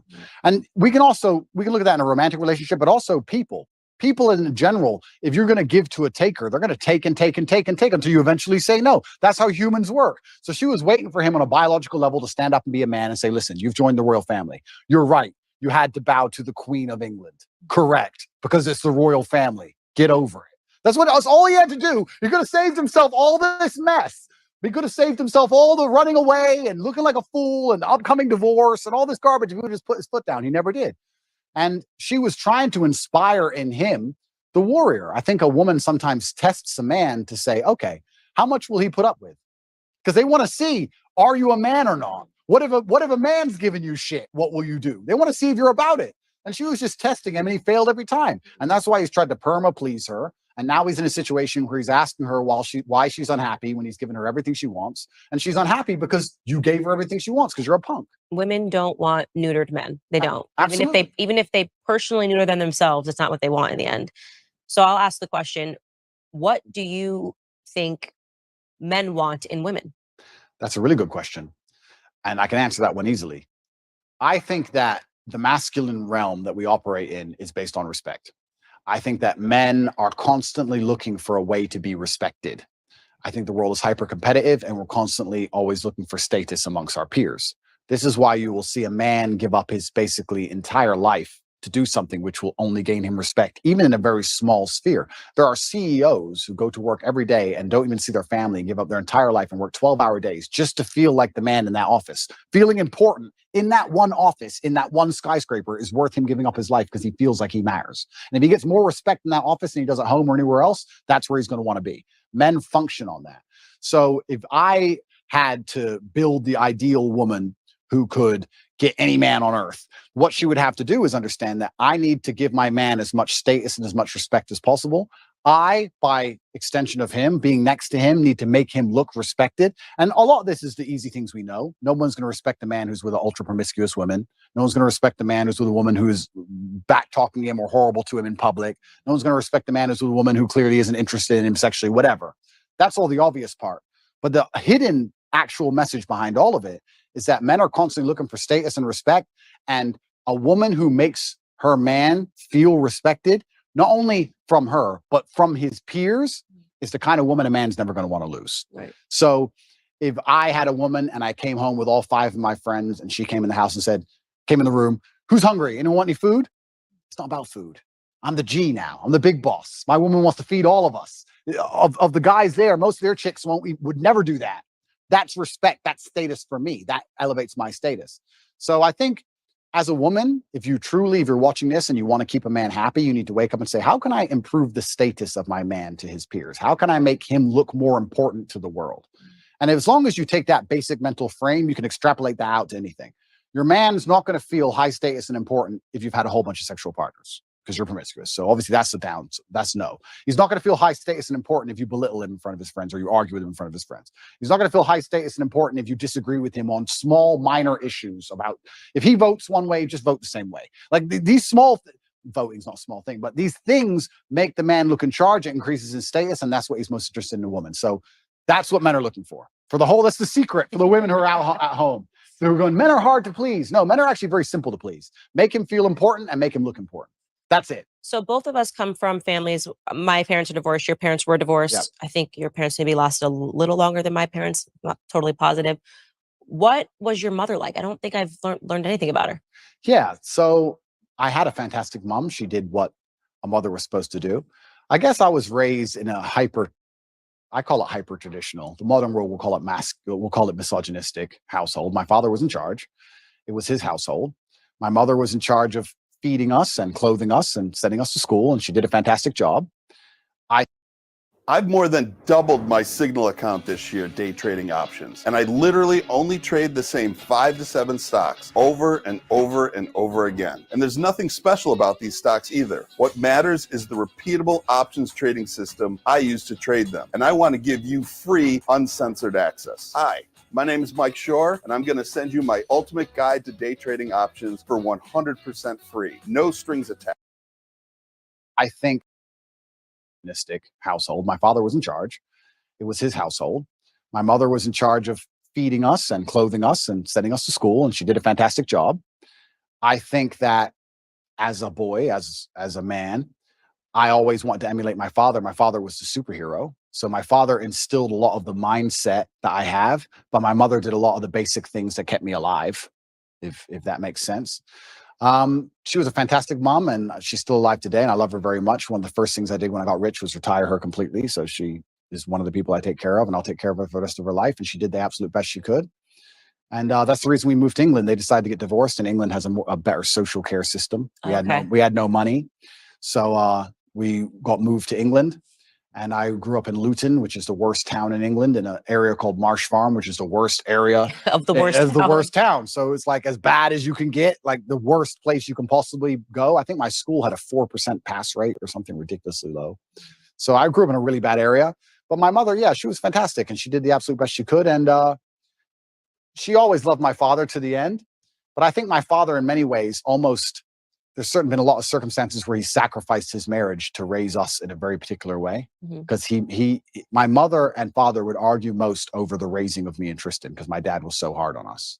But he said, look, you boys are my legacy. You're more important than arguing with your mother. So I think that's actually why they broke up, because he was so hard on us. But I thank him for it. So yeah, but I don't want to disrespect my mother by saying there isn't much more to say, besides the fact she was a very nice, very loving, very attentive mother. That's what she did. But my dad was always my superhero. And I don't know what else to say. My dad was my superhero. Oh, I see it now. My son's only 2, and he's now toddler terrorist, wakes up every day, wants to go to war. I don't want to go to war. I just want to love him. Yeah. And so he is obsessed with my husband. I mean, forget it. The second my husband walks the door, it's like I don't even exist, right? Yeah. Forget the fact that I held him for 10 months. I don't exist. But unless he's sick. Yeah. Oh, yeah. Oh, then it's like totally mommy. Oh, completely. I'm like, oh, okay. So when you want to go to war all day and you're feeling great, it's like dad, he literally just wants to fight him. He goes up and he hits him and he wants him to be thrown around. And I don't want to do it. I'm like, you're kind of big. Yeah. I don't want to toss you around. Go find your father. Yeah. So there actually is a natural proclivity that goes on there too, where like in the way he acts when a man walks through the door, any man, by the way, my son wants their attention. You can see that he seeks their approval at the age of 2. He'll cry in front of the girls, well, it's me, it's my assistant. If it's girls he's putting on, then when the guys are there, he instantly stops the crying and stops the tears. So it's so interesting to watch that and examine that in just a 2-year-old. So well, that's biological, right? This is how we charge at the gunfire. This is how men charge at the gunfire, because we want the respect of our peers. We will literally commit suicide for the respect of our peers. Like it's something that's deep inside of us, or it used to be, it should be. They're trying to take it away from us. But how do you get men to go over the trench, over the line and charge at machine guns? Well, you do it because everyone else is doing it. And you don't want to be the only so you have to do it. And you have to die. Like that doesn't make sense. Think about it logically. It doesn't make any sense logically, but it's something biological inside of all of us, because we have this innate feeling of duty and honor, and that's where the courage comes from.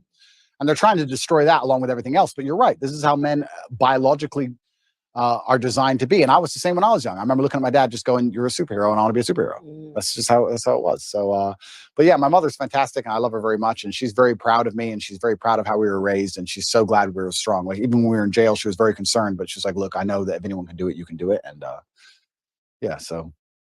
Do you want to be married? Good question. I heard that's the lover boy tactic. We'll talk about that in a little bit, but. Yeah. And that's an interesting question because younger me would say no, absolutely not. And the reason younger me would say no is because I'd come up with all the arguments that there's no legal advantage really, and the woman can wreck you and you can lose all of your things, etc. What's the point? I don't want the government involved in my life, all those kind of arguments. But as I get older, maybe I'm getting a bit softer. Maybe I do think sometimes you need to make a decision based purely on love and have the faith of love and faith in your love enough to say, I don't care what the government's going to do about this because I truly believe in us and I think we're going to make it. So would I get married? Perhaps some point, yes, in the future, I might get married. Yeah, I'm not against marriage like I used to be. I used to be super against it. And I think that's because I grew up in an environment where everybody was divorced. Everyone. So it's like, well, what's the point in this? Oh, wait, so I give her half my stuff and then what? I didn't understand the whole point of it.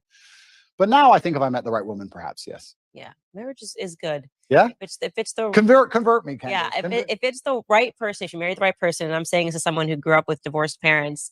Well, they got divorced after I was out of the house, but speaks to your earlier point about it either impacts you one way or the other. You either want marriage because your parents were divorced, you don't want marriage. I desperately wanted marriage, and I think the ways in which we both have grown. Yeah. And the confidence that it gives you. I think there is something about people are like, how do you do what you do every day? Because you cannot impact. My life is so stable. The nucleus of our household is so stable. And to be able to raise kids and have them see that example of the perfect yin and the yang, there's something divine about it. There's something spiritual about it. It's why I won't accept you. I think you are actually a libertarian right now, and I won't accept you as a libertarian. I think you will not be one. In a few years, if I had to make a prediction, I think you will lean towards conservatism, because even in just the crack of you talking about the attack on masculinity, because first you say, oh, well, if everyone wants to do what they want to do, if you guys all agree and you want to be homosexuals, fine. But then we'll start to realize that libertarianism, live and let live, is what welcomes in through the door. I'm, very against every ill that homosexuality has brought. And again, these are consenting people that are doing what they want to do. This is true. But look, evil is evil, sin is sin, and we're yesterday talking about homosexual marriage. Today we're talking about transing. Well, it's such a slippery slope. This is the thing, right? You're completely right, because the idea of live and let live was a fantastic one if it could actually operate without slippery slopes and descending into chaos and anarchy, and it can't. So this is the difficult thing about it. You get called a bigot for saying this is my line, I don't agree with this, and you're going to be called bigoted and you're going to be attacked. But truthfully, it's just understanding that, like you're saying, it's a slippery slope. And it's unfortunate. So what is the slope that we want then? Okay, then we should aspire towards heterosexual relationships. We should aspire towards marriage. We should, and this is the mold that I am selling all the time. Wouldn't have said this 10 years ago. I was probably more libertarian when I first got into politics. If you're lazy like me and want to do something with zero experience required, you're going to want to check this out. Now, honestly, you should just hit skip on this video unless you'd like to discover how you can use the world's simplest income generation website to deposit commissions in your own bank account every single day. And just so you're aware, this requires no and it's unfortunate. So what is the slope that we want then? Okay, then we should aspire towards heterosexual relationships. We should aspire towards marriage. We should, and this is the mold that I am selling all the time. Wouldn't have said this 10 years ago. I was probably more libertarian when I first got into politics, and what's the big deal if people want to do this to themselves? And then I realized, no, there is a reason. No, and you're completely right. And the reason I gave that example is because I'm currently in a legal jeopardy or a legal situation where people who have nothing to do with my life are trying to say that people were victims when they weren't, when everyone was consenting. And you're right. I agree with you there. I also think with the whole LGBT argument, it's interesting because I will be honest and say I do think there is a difference between G and T. I think they are different things. Of course. I think they're massively different things. However, you're right. It's a shame it's such a slippery slope where you can't just say to people live and let live, because it's going to be hijacked and Trojan horsed. And they're going to Trojan horse it, and they're going to inject something in it that destroys the lives of every single person on the planet. And they're going to try and do it. So you have to draw a hard line. You have to be a bigot. You have to never give an inch, because if you give an inch, they take 10 miles. That's more than 10 miles. Look where we're at. I mean, you're talking about eunuchs. They're quite literally turning people into eunuchs. They're going in to the hospital and coming out eunuchs. It's a crazy, because if your genitalia doesn't affect your gender, why do you have to change it to affirm your gender? It doesn't make any sense. Right? There's no such thing as a woman. What are you transitioning to? None of it makes any sense. But these are real evils that we're fighting today. And I think it's because we haven't put those firm lines in the sand and said, no, actually, there is such a thing as right and wrong. Well, this is the thing I love about, and this is where religion comes in, right? Because I used to be an atheist. And then exactly what you just said about there's something divine about marriage, and exactly like you said, there's such a thing as sin. Everything you're talking about is religious. You're completely correct.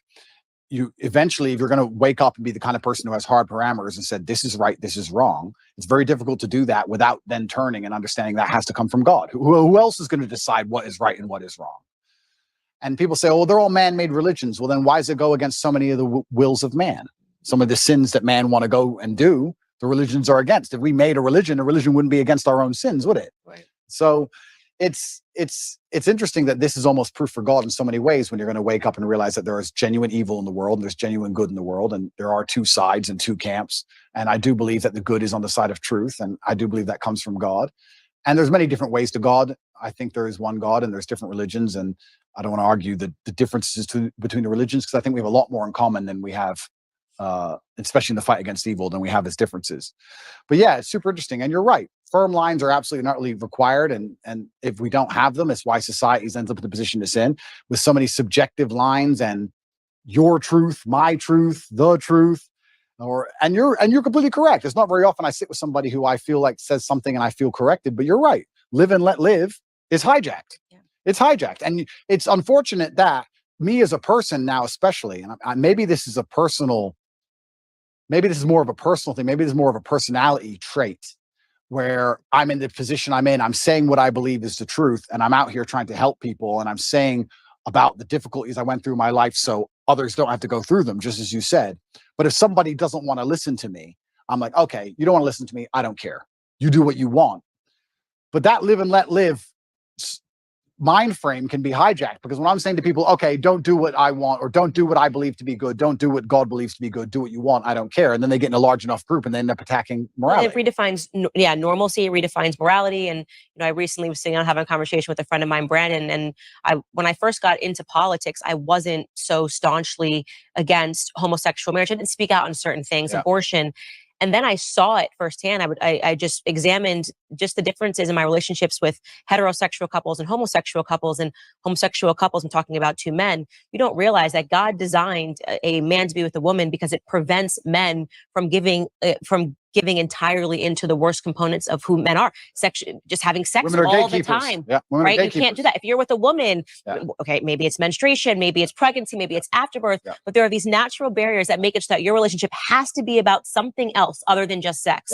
When I'm with my homosexual friends, they talk about sex. I don't think they realize that heterosexual couples don't just sit down for lunch and be like, we banged 20 times last night because we could. They think that that's normal. So then you talk about how that bleeds into pornography, that bleeds into wanting to talk about sexuality in the classroom, how that might bleed in to suddenly wanting to speak to children about sex and this is all normal. It's actually not normal, but because it's normal in a homosexual relationship, you think that it's actually normal. Totally right. And so I have suddenly realized, and this is why I become so staunchly conservative, how it all bleeds into everything. And there is such a thing as objective rightness, and there is such a thing as objective wrongness. Completely correct. And I agree with absolutely everything you just said. So my question would be then, what do we do? Do we force everybody to be Christians, or force everybody to be religious, or how do we do it? Well, I think the first thing is having the courage to talk about it. And nobody even talks about these topics anymore because they just go, oh, they've won, so we need to let this go. And more you're seeing culturally, people are afraid of being canceled. I mean, what I just said to you is grounds for a cancellation. How dare you question this? How dare you? I even believe now, after seeing the ways in which society has made children believe that they're all trans. I went to university, I went to high school, I didn't graduate with a single trans person. Now you want me to believe 1 in 4 children suffers from identity issues? No, that's socialization. Completely. You place that on them. So is it such a far stretch to imagine that the same happened in when homosexuality came to America, and then we popularized it and we put Ellen on TV and we gave Melissa Etheridge a platform, and suddenly pride parades were happening everywhere? Whereas you don't see this here. You don't see this here in Romania, where we're sitting, because we haven't. This is the power of culture. This is the power of pop culture. When you make something, you have to go the other way. Completely. You need to normalize it. You need to say, actually, this is abnormal. Absolutely. And this is what normal is. And it's not both. So yeah, I've become very conservative in all of these perspectives. And you're completely correct. You nailed it. When I said, do we force everyone to be Christian? You nailed it by changing to the exact thing I was going to say. It's about Originality is overrated. Want to cook something new? Watch this. Culture. It's a cultural issue, and it's completely and utterly correct. You're completely correct. You nailed it. When I said, do we force everyone to be Christian? You nailed it by changing to the exact thing I was going to say. It's about culture. It's a cultural issue, and it's completely and utterly correct. And I think that's actually one of the reasons why mean, I don't state this with arrogance. I don't want people to understand. I'm not trying to be arrogant. I'm trying to make people understand the situation I'm in. I was the most Googled man on the planet at one point. So I had a massive impact on the culture, and it was dragging in the complete opposite direction that the culture wants to move in. Mhm. I'm dragging men in the complete opposite direction that the Satanists and the people who want to turn us all into slaves want us to go in. So I think that anybody who sits at home and realizes that my legal troubles appearing basically directly after that is a coincidence, then you're awfully naive. So it's unfortunate also that the way the world works, at a certain level of influence and power, the justice system almost breaks down. We see that even in America and most other countries, it all just becomes a big game and a big show, and it's about power plays and a whole bunch of conversations behind the scenes. It's not about justice anymore. So it's very concerning, because you are right. We are in a culture war, and it's culture which is absolutely not really defining the direction in which we move. And this is one of the reasons why I reverted to Islam, because I feel like the Islamic culture is the strongest. You feel the culture. I was You wondering feel because it. you were Christian, and I definitely do not know enough about the Islamic faith to sit here and debate you on it. I'm never a person that will debate somebody on something that I'm not an expertise on. Yeah. But I will say that I'm sad that you're not a Christian anymore, because I can sense, perhaps it's because you felt that Christians weren't doing a good job defending their beliefs. Yeah, I think that God should be feared.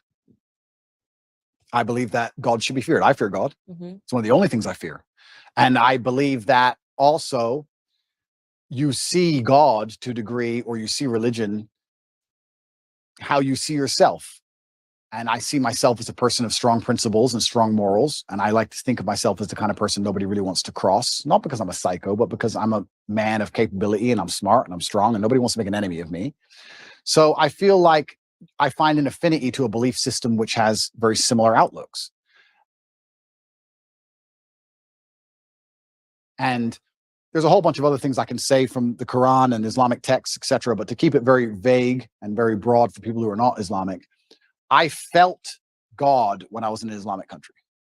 If I went to an Islamic country, That's the problem. I The felt West- God. West is You don't Christian. feel any God. I think How is it a Christian country if Satanists are mocking Jesus on the streets? I understand what you're saying, and I was trying to gather in my head what pulled him away from Christianity, and I said it's probably the example. If you're thinking that America is a Christian country, and you're thinking that the United Kingdom is a Christian country, They're not. and you're going, Christianity is getting it wrong. Yeah. And the truth is that America is no longer a Christian country. We're being run by people that are satanic. Hollywood is satanic, and Right. Hollywood is running America. Correct. So you're not wrong. But I think that right now America is facing a spiritual battle. And for the first time in a very long time, Christians are starting to stand up and speak about our principles. I hope so. And we I could have used you as a I know. But I have seen in California, I've seen Christians and Muslims get side by side when they were complaining about the LGBT I did teachings see in that schools, which is recently. fantastic. And I know what you're saying, and that is true. But it's almost like when I go to an Islamic country, I feel God around. You see it. You see it in the way the people are dressed. You see it in the fact that everyone's in a family. You see it in the fact that there's a mosque on every corner. It's in the air. And it's almost like when I'm in Dubai and I'm talking to my friends, my Islamic friends, and I explain to them the things you have to protect your child from in an American school. They literally think I'm lying. They're like, no, surely. Like, it's What about mind-bending Africa? to What them. about African countries that are Christian? Okay, so yeah, this is interesting. So yeah, they still are mind blown by the concept of what we're fighting in America. So America is unique. We shouldn't say that this is the You're right. blanket. You're right. They're right. There are Christian countries which still take Christianity. And they're like, very what do you seriously. mean men can be women? Like, they think you're crazy. And we're in Romania, and Romania is a country which is very Christian. conservative and very Christian. Very Christian. And they don't buy into any of this garbage No, either. none of it. So this is absolutely not really true. It's unfair to say all Christian countries are like that. America is an exception, and not in a good way. Yeah, I think like the whole West is, unfortunately. The West is. I've said on my show the entire time. The West is falling. The fact that we're even having these debates is not good. Yeah, the West has fallen, and unfortunately, Russia, yeah, Christian country. Yeah, absolutely, a very Christian country. So yeah, you are right, but I felt an affinity to Islam. I felt God in the air, and it's difficult for me to explain any other way. Okay, that's fair enough. I won't push you any further on that. All right, let's get to your case that's happening today. So, and why conservatives are screaming about it in America, and why they feel that Tucker didn't push you enough on this case. Push me. Okay, so first and foremost, one thing I want to clarify for people that are watching this is that there seems to be this understanding that you are being prosecuted, or you're being indicted rather, for human sex trafficking charges. I've read the indictment, and I do want to make it clear the words human sex trafficking occur on the indictment, but then it makes it very clear that what they're referring to is they've kind of extended the term. It's not what we think about in America when you think of a bunch of children being put into a truck and taken over the border against their will. They're basically saying that if you trick a woman into coming into a country by using the lover boy method, then they consider that to be human sex trafficking. So the definition has definitely expanded over time. Well, it's also ridiculously misogynistic to believe that women can't make their own decisions on anything. So the whole thing about it is misogynistic. But yeah, you're correct. That's a very important distinction. Essentially what they're saying is we have a show in America called 90 Day Fiancé. That is the lover boy method, is women that go over to the US. They're clearly coming for citizenship, but these women kind of get duped and they sponsor these people. This would be the same vein of what they're trying to describe. I've read it myself, of what human sex trafficking can be, which is it's an a woman fell for you, fell in love, moved over here overseas, but it's only because you were very convincing. That is the definition given in the indictment of what they're referring to. Correct. So I'll give a very quick rundown on the case. Everything from these old videos, old clips, my webcam company, things that happened 10 years ago have absolutely nothing to do with the criminal case. Absolutely zero. Anything you see from before 2021 has nothing to do with the case. The case against me is that from 2021, my brother and I, when we were already worth hundreds of millions of dollars and already successful and famous, created an organized criminal group. And our intention was to convince women to move to Romania to make TikTok videos so we could steal the TikTok money. And TikTok, and they mention OnlyFans. Correct. On the indictment page. And they say that you did this using the lover boy method. And it almost reads, what's interesting to me and why I was compelled by this case is just that because they tremendously changed it. When they were investigating you, we were told that there was a woman who went to the UN who escaped your grip, and that, she said, I've been held captive. And then after they investigated, they came up with what it sounded like regurgitated Andrew Tate videos. The lover boy method, which is in one of your videos where you're talking about women. So it seems like during that time where they held you in the cell, perhaps the initial case that they fed to the media fell apart. Yeah, I believe what happened, and I have to be very careful what I say, but what I believe happened is in April of last year, Tristan and I had some visitors here from America who were only in the country for 5 days, made some very strange demands financially. When they were rejected, they called the American embassy and said they had been kidnapped. Those two women, we deem now to be professionals. One of them has accused 7 men of kidnapping in her life. And she's also lawyered up instantly from a left-wing NGO because she's currently being sued by us for false charges. And she seemed to be very well supported and funded. So I don't know if she was sent as an agent. We're not entirely sure. So there's a very interesting beginning to all of this in April. The Romanian authorities arrested us for precisely 2 hours and threw it out and knew it was all garbage from the beginning. The case remained open. Nobody understood why the case remained open. My lawyer made repeated requests to close the case. They wouldn't close the case, and it remained open and absolutely and utterly dormant. When I was canceled, when I was deleted across all social media and canceled and lost my bank accounts, my Uber account, my Stripe account, my Gmail, absolutely everything. Literally within the same week, the case was picked back up, which was very strange. I was followed. They tried to find evidence of any kind of crime at all. They couldn't find any crimes whatsoever. They then raided my house for a second time with the intent of getting my electronics, which they got. They went through all of my electronics and they could find nothing of actual criminal intent. What they did find is my brother and I and our personal assistant, because at the time, if anyone who knows of the internet or has been around for a while will remember, my face was all over TikTok. You could not get rid of my face on TikTok. Me and my brother were explaining our strategy for how we got so big on TikTok to some friends of ours. They then said that we were forcing them to do the TikToks for our money, for our brand. They made this huge reach and said it's human trafficking because we're forcing women to make TikTok videos. Yeah, so that's the part that registered to me as strange. It started as we were told it was kidnapping, which is it's very serious, that somebody fled to the US embassy. This is the woman that you're talking about that you say you're alleging has also accused 7 other men. Alleging, it's literally now on Twitter. You can see the complaint we have filed against her. 7 men she is accused of kidnapping. She's done it with 7 different boyfriends who didn't buy her what she wanted. One of them killed himself. Okay, wow. So she's a professional. Okay, so it's very strange that she comes over, she accuses you of kidnapping her, but then they decide not to prosecute that, but they fed that to the media that you kidnapped someone, she fled to the US embassy. Then all of a sudden we learn that they're investigating you, and the charges then go from kidnapping to, well, actually what he was doing is a lover boy method, which we're saying is human sex trafficking, and that these women didn't know what they were getting into. They thought that he was going to marry them. Yeah. And actually what he wanted them to do was just to make TikTok and OnlyFans videos. Yeah. So the lover boy method, traditionally, the way it would traditionally work, the reason it was criminalized and added to the Google Fi Wireless.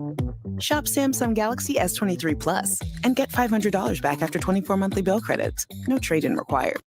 Criminal code is that women didn't know what they were getting into. They thought that he was going to marry them. Yeah. And actually what he wanted them to do was just to make TikTok and OnlyFans videos. Yeah. So the lover boy method, traditionally, the way it would traditionally work, the reason it was criminalized and added to the criminal code is that I would be a Romanian man and I would meet a Romanian girl. We would get married. Marriage is part of it. I'm not married to anybody. We get married. We move to a richer country. You go from a poor country to a rich country, let's say America. You put the girl into sexual work, let's say prostitution, and then I'll keep all the money and I'll control her or coerce her by pretending to love her. That's what they're saying. That's how it traditionally works. Mm-hmm. They've accused me of using the lover boy method because basically I was a nice person. I was nice. That's the thing that's so most people don't understand about the law. It's so ridiculously subjective. If they want to weaponize it and use it to attack you, that's exactly what they'll do. They can accuse any man of using the lover boy method if you send nice messages on a text message. If you're like, hey, baby, how are you? So did you promise to marry these women? No, I didn't promise to marry anybody. What I had was girls. The two girls who were in the criminal file asked me how to be famous on TikTok. I told them how to be famous on TikTok, and I spoke to them nicely the entire time. These two women have come out and made videos repeatedly saying we're not victims of anything. I don't know if you've seen them. No. Okay. So just so I back this up. The victims in the indictment. Correct. Have made videos saying we're not victims. Correct. I did not know that. It's all over Twitter. In fact, on I think it's my pinned tweet, you can see the criminal case against Andrew Tate. The two victims who the DCAR are accusing me of using the loverboy method on have made videos saying he just told us how to do social media. We're not victims. I've never seen any of them being aggressive or rude. They've always respected people. Ai fost amenințată? Nu. N-am fost niciodată. Dacă eram amenințată, automat nu mai eram idiotă să stau în casa asta. Suntem prieteni buni de 2 ani de zile, cam așa. Poți să mă treci pe mine ca și victimă, dacă eu n-am spus că sunt o victimă. They gave this statement to the police. The police ignored it and said they're brainwashed. So they ignore it. So now we have a criminal case where we have girls who are saying they're not victims of anything. Me telling girls how to make money on TikTok, or not even how to make money, because no one makes money on TikTok, telling them how to get famous on TikTok, and them saying that I forced them for money, which doesn't exist. There's no money in the criminal file. There's no transactions. There's no financials, nothing. The girls themselves have given statements in my defense. They're being thrown away so they can continue with this case saying that I've brainwashed the women. So now we have, imagine in court, my brother and I, and the two victims all on the same side saying, nobody's done anything wrong. We're all friends. We were talking about TikTok accounts. And then you have the state with no witnesses on its own saying you're victims and you're bad and you're going to jail. So it seems like what they're doing then is this is where the content from 10 years ago is coming into play, where they're saying, well, look, they're conflating this now. So even though these charges are from, and I read the indictment again, 2021, look at what he said 10 years ago, which somehow confirms what we're saying. We don't have to listen to these women. Yeah. So I do want you to contextualize this video that has been circulating on the internet of you talking about the lover boy method. So we'll take a look at that right now. Sure. You cannot get a girl to work for you. So the recruitment process is the same as the PhD course. You message them on Instagram. The PhD course is my recruitment system. I don't mention webcam until after I've had sex with the girl. If you're on dates and you're trying to mention it and shit, it just doesn't work. It puts them off. I'd never do that. That's disgusting. I'm not a whore. It's just not gonna work. You continue as normal, no mention of webcam. You f the girl. After you f the girl, you do the PhD test. If she passes the PhD test and she wants to be with you, then you start mentioning things like, yeah, but you know, you're always busy. You're always at work. You can come work for me. Okay, so first question, when was this video taken? Yeah, so this video is from 10 years ago, and this is me explaining how having a webcam company, it's actually a larger video as a whole. I'm explaining how having a webcam company can affect your relationships and how it affects your dating life. It also explains the fact that one of the girls I was dating at the time was working on webcam at the time. And it's explaining my general, overall, explains my life and how things are affected owning a pornography company, because obviously a lot of women will be put off by that. It doesn't explain, it doesn't say I'd be very careful how I answer this question because I'm currently under an investigation, right? So I'd be very careful how I answer it. People are trying to chop it up and say that it says I am using the lover boy method to somehow convince women to do things they didn't want to do. This is obviously not the case, and none of this is in the case file for a reason because it doesn't exist and none of these women are upset.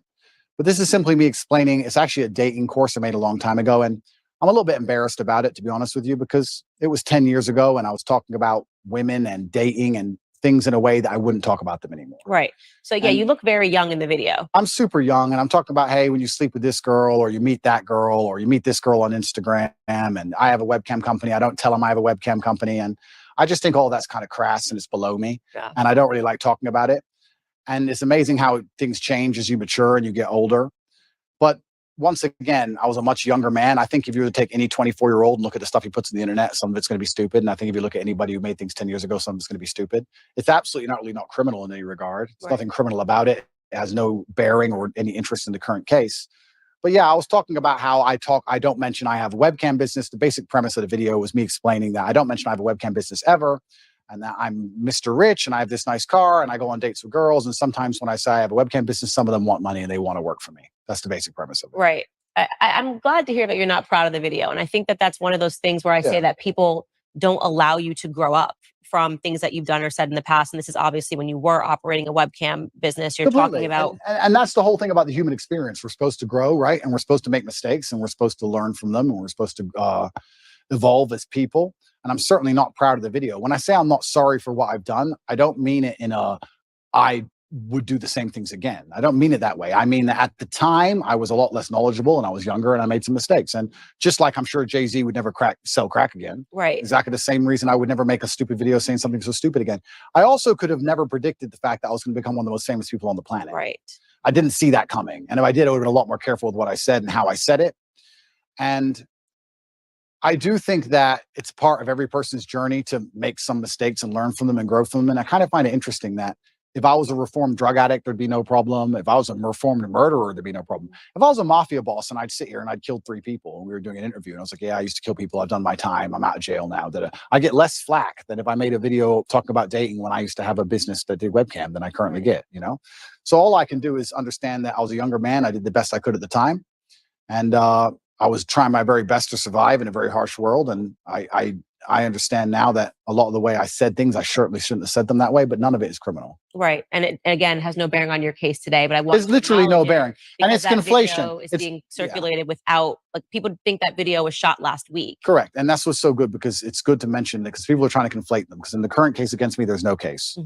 Everybody understands there's no case.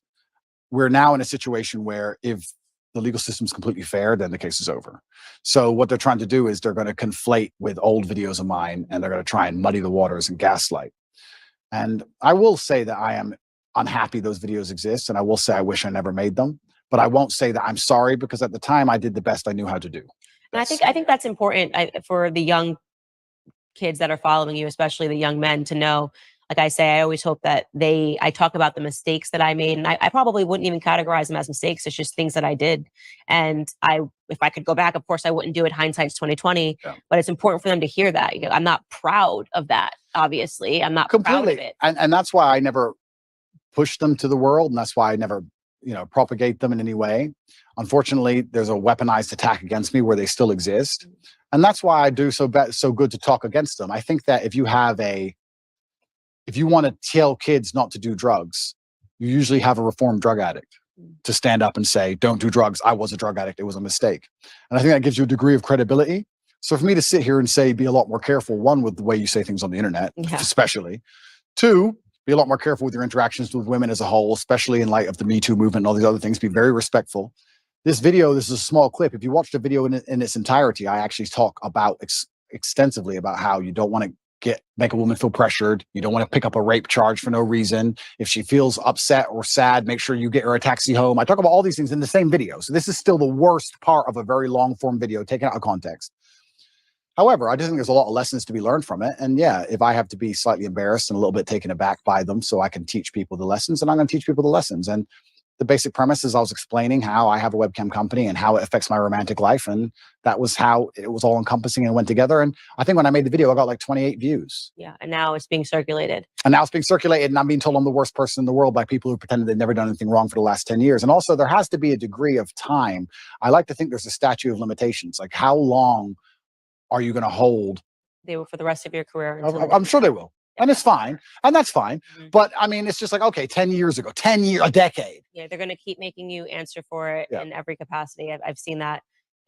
God forbid you misspeak, you miss a word while you're saying something, they will circulate it over and over again. That's just the world of social media. For me, what I feel is I don't feel guilty about them, but I do feel embarrassed because I don't feel like the way I spoke about women or the way I spoke about romantic relationships is my current view on romantic relationships. I think I've certainly matured. I was a young, brash, arrogant guy.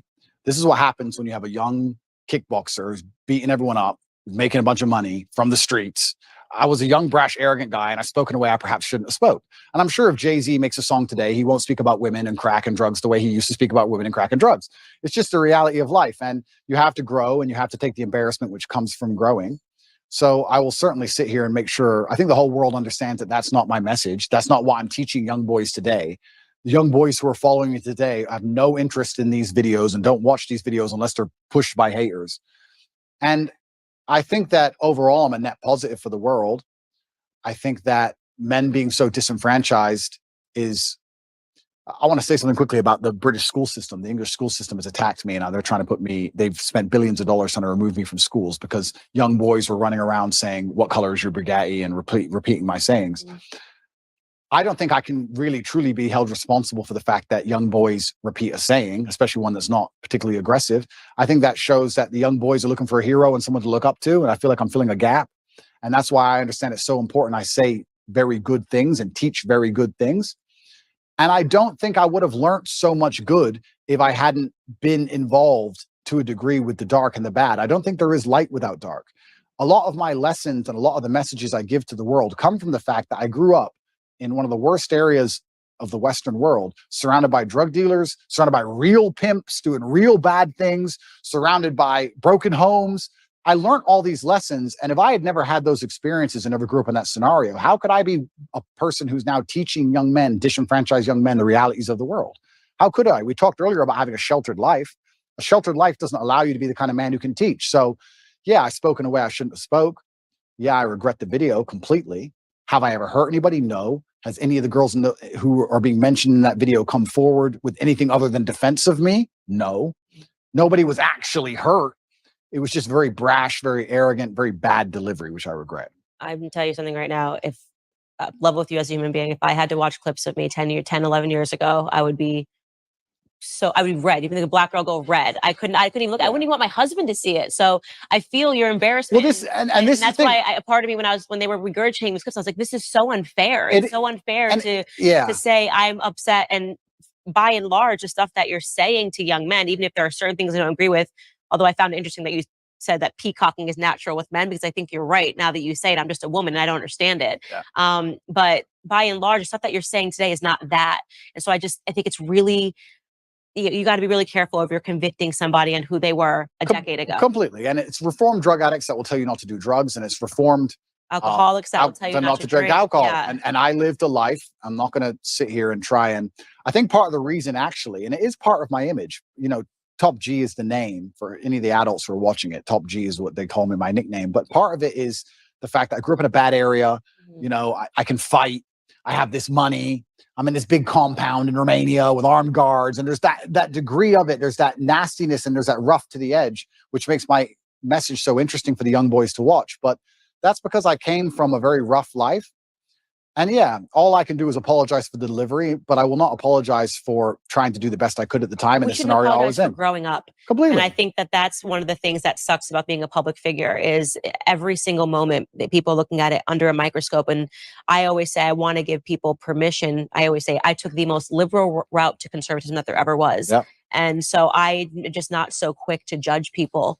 And also I like to think, and this is one of the things I do say, if the most advanced forensic detectives on the planet with years of effort, if the worst they can drag up is me talking about women in a slightly derogatory way, I'm kind of happy with that. And I'll be honest, because I scroll Twitter and I see all these liberals who attack people all day end up getting ousted for child porn or this or that, real things. And I'm like, thank God I have no skeletons for real, you know? So that's the worst version of me that anybody's ever going to see. And it was a long time ago and I learned my lessons from it. And I do my very best to teach the lessons I learned, just like you said, to help people avoid going through the hardest way to possibly learn a lesson. And that's the reality of it. But that has no bearing on my current case. And I think that's what the confusion in my case is currently. People think that my case has something to do with that, even though they're completely unrelated events. Right. And that's why I'm trying to clarify and talking to you, because I've realized that there's a lot of conflating going on. And a lot of it is because America, I feel, is just now being sort of introduced to you, whereas in the UK, you've been around for a while. And there was one, and I'm only familiar with your UK brand because of my husband. So I know that you've been big in the UK circuit for a very long time. And there was an old video that surfaced of you spanking a woman with a belt. Yep. Tell me you love me. Say it like you mean it. Say it like you mean it. You message one other guy ever again, whether we're together or not. You understand me? This obviously has made it through the UK media for years, and I know what that is based on my understanding of what happened with Big Brother when you were on Big Brother. But Americans are just seeing this video in a long montage of awful Andrew Tate videos. So I want you to explain to them what that was. Sure. And again, this is another example of when the woman has already spoken out and clarified that this was not her being abused, but absolutely. Yeah. The woman's already come forward instantly after the video. She came forward and made a video and said, look, this is between me and Andrew, and he never hurt me and I love him very much. And this is something that personal that happened in the bedroom. Hello, everyone. I just wanted to say something about the video that's been released recently about me and my ex-boyfriend, Andrew Tate. And you know his name. He's a pioneer in the fashion industry, creator of a six. Andrew is a bit. And made a video and said, look, this is between me and Andrew, and he never hurt me and I love him very much. And this is something that personal that happened in the bedroom. Hello, everyone.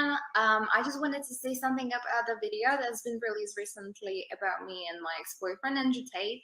Andrew is my still great friend. What you guys saw on the video, it's just what we used to do. It was just pure game. He's a great guy. He would never hurt anyone unless he's fighting.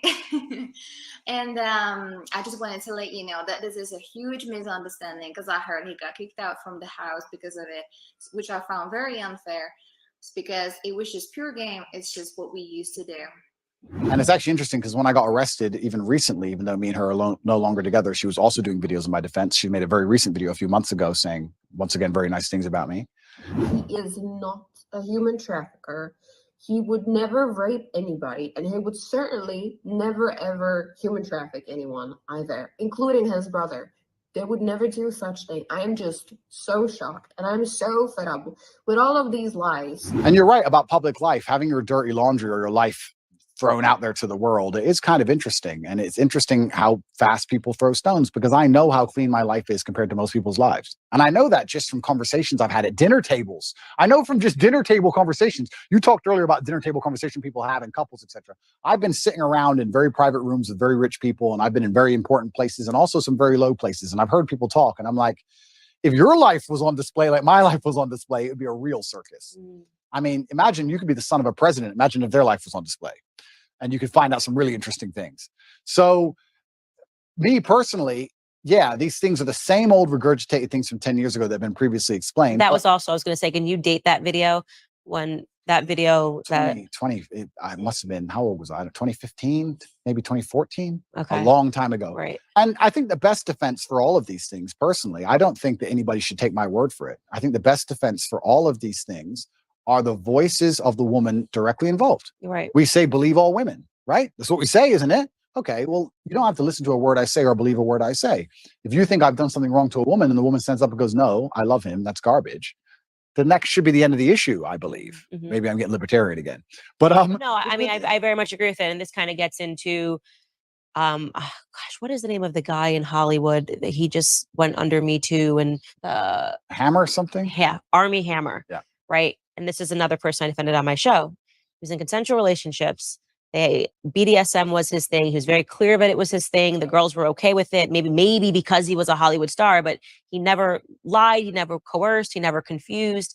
And then suddenly one of these women decides to speak out against him. Now they've just cleared him of all charges.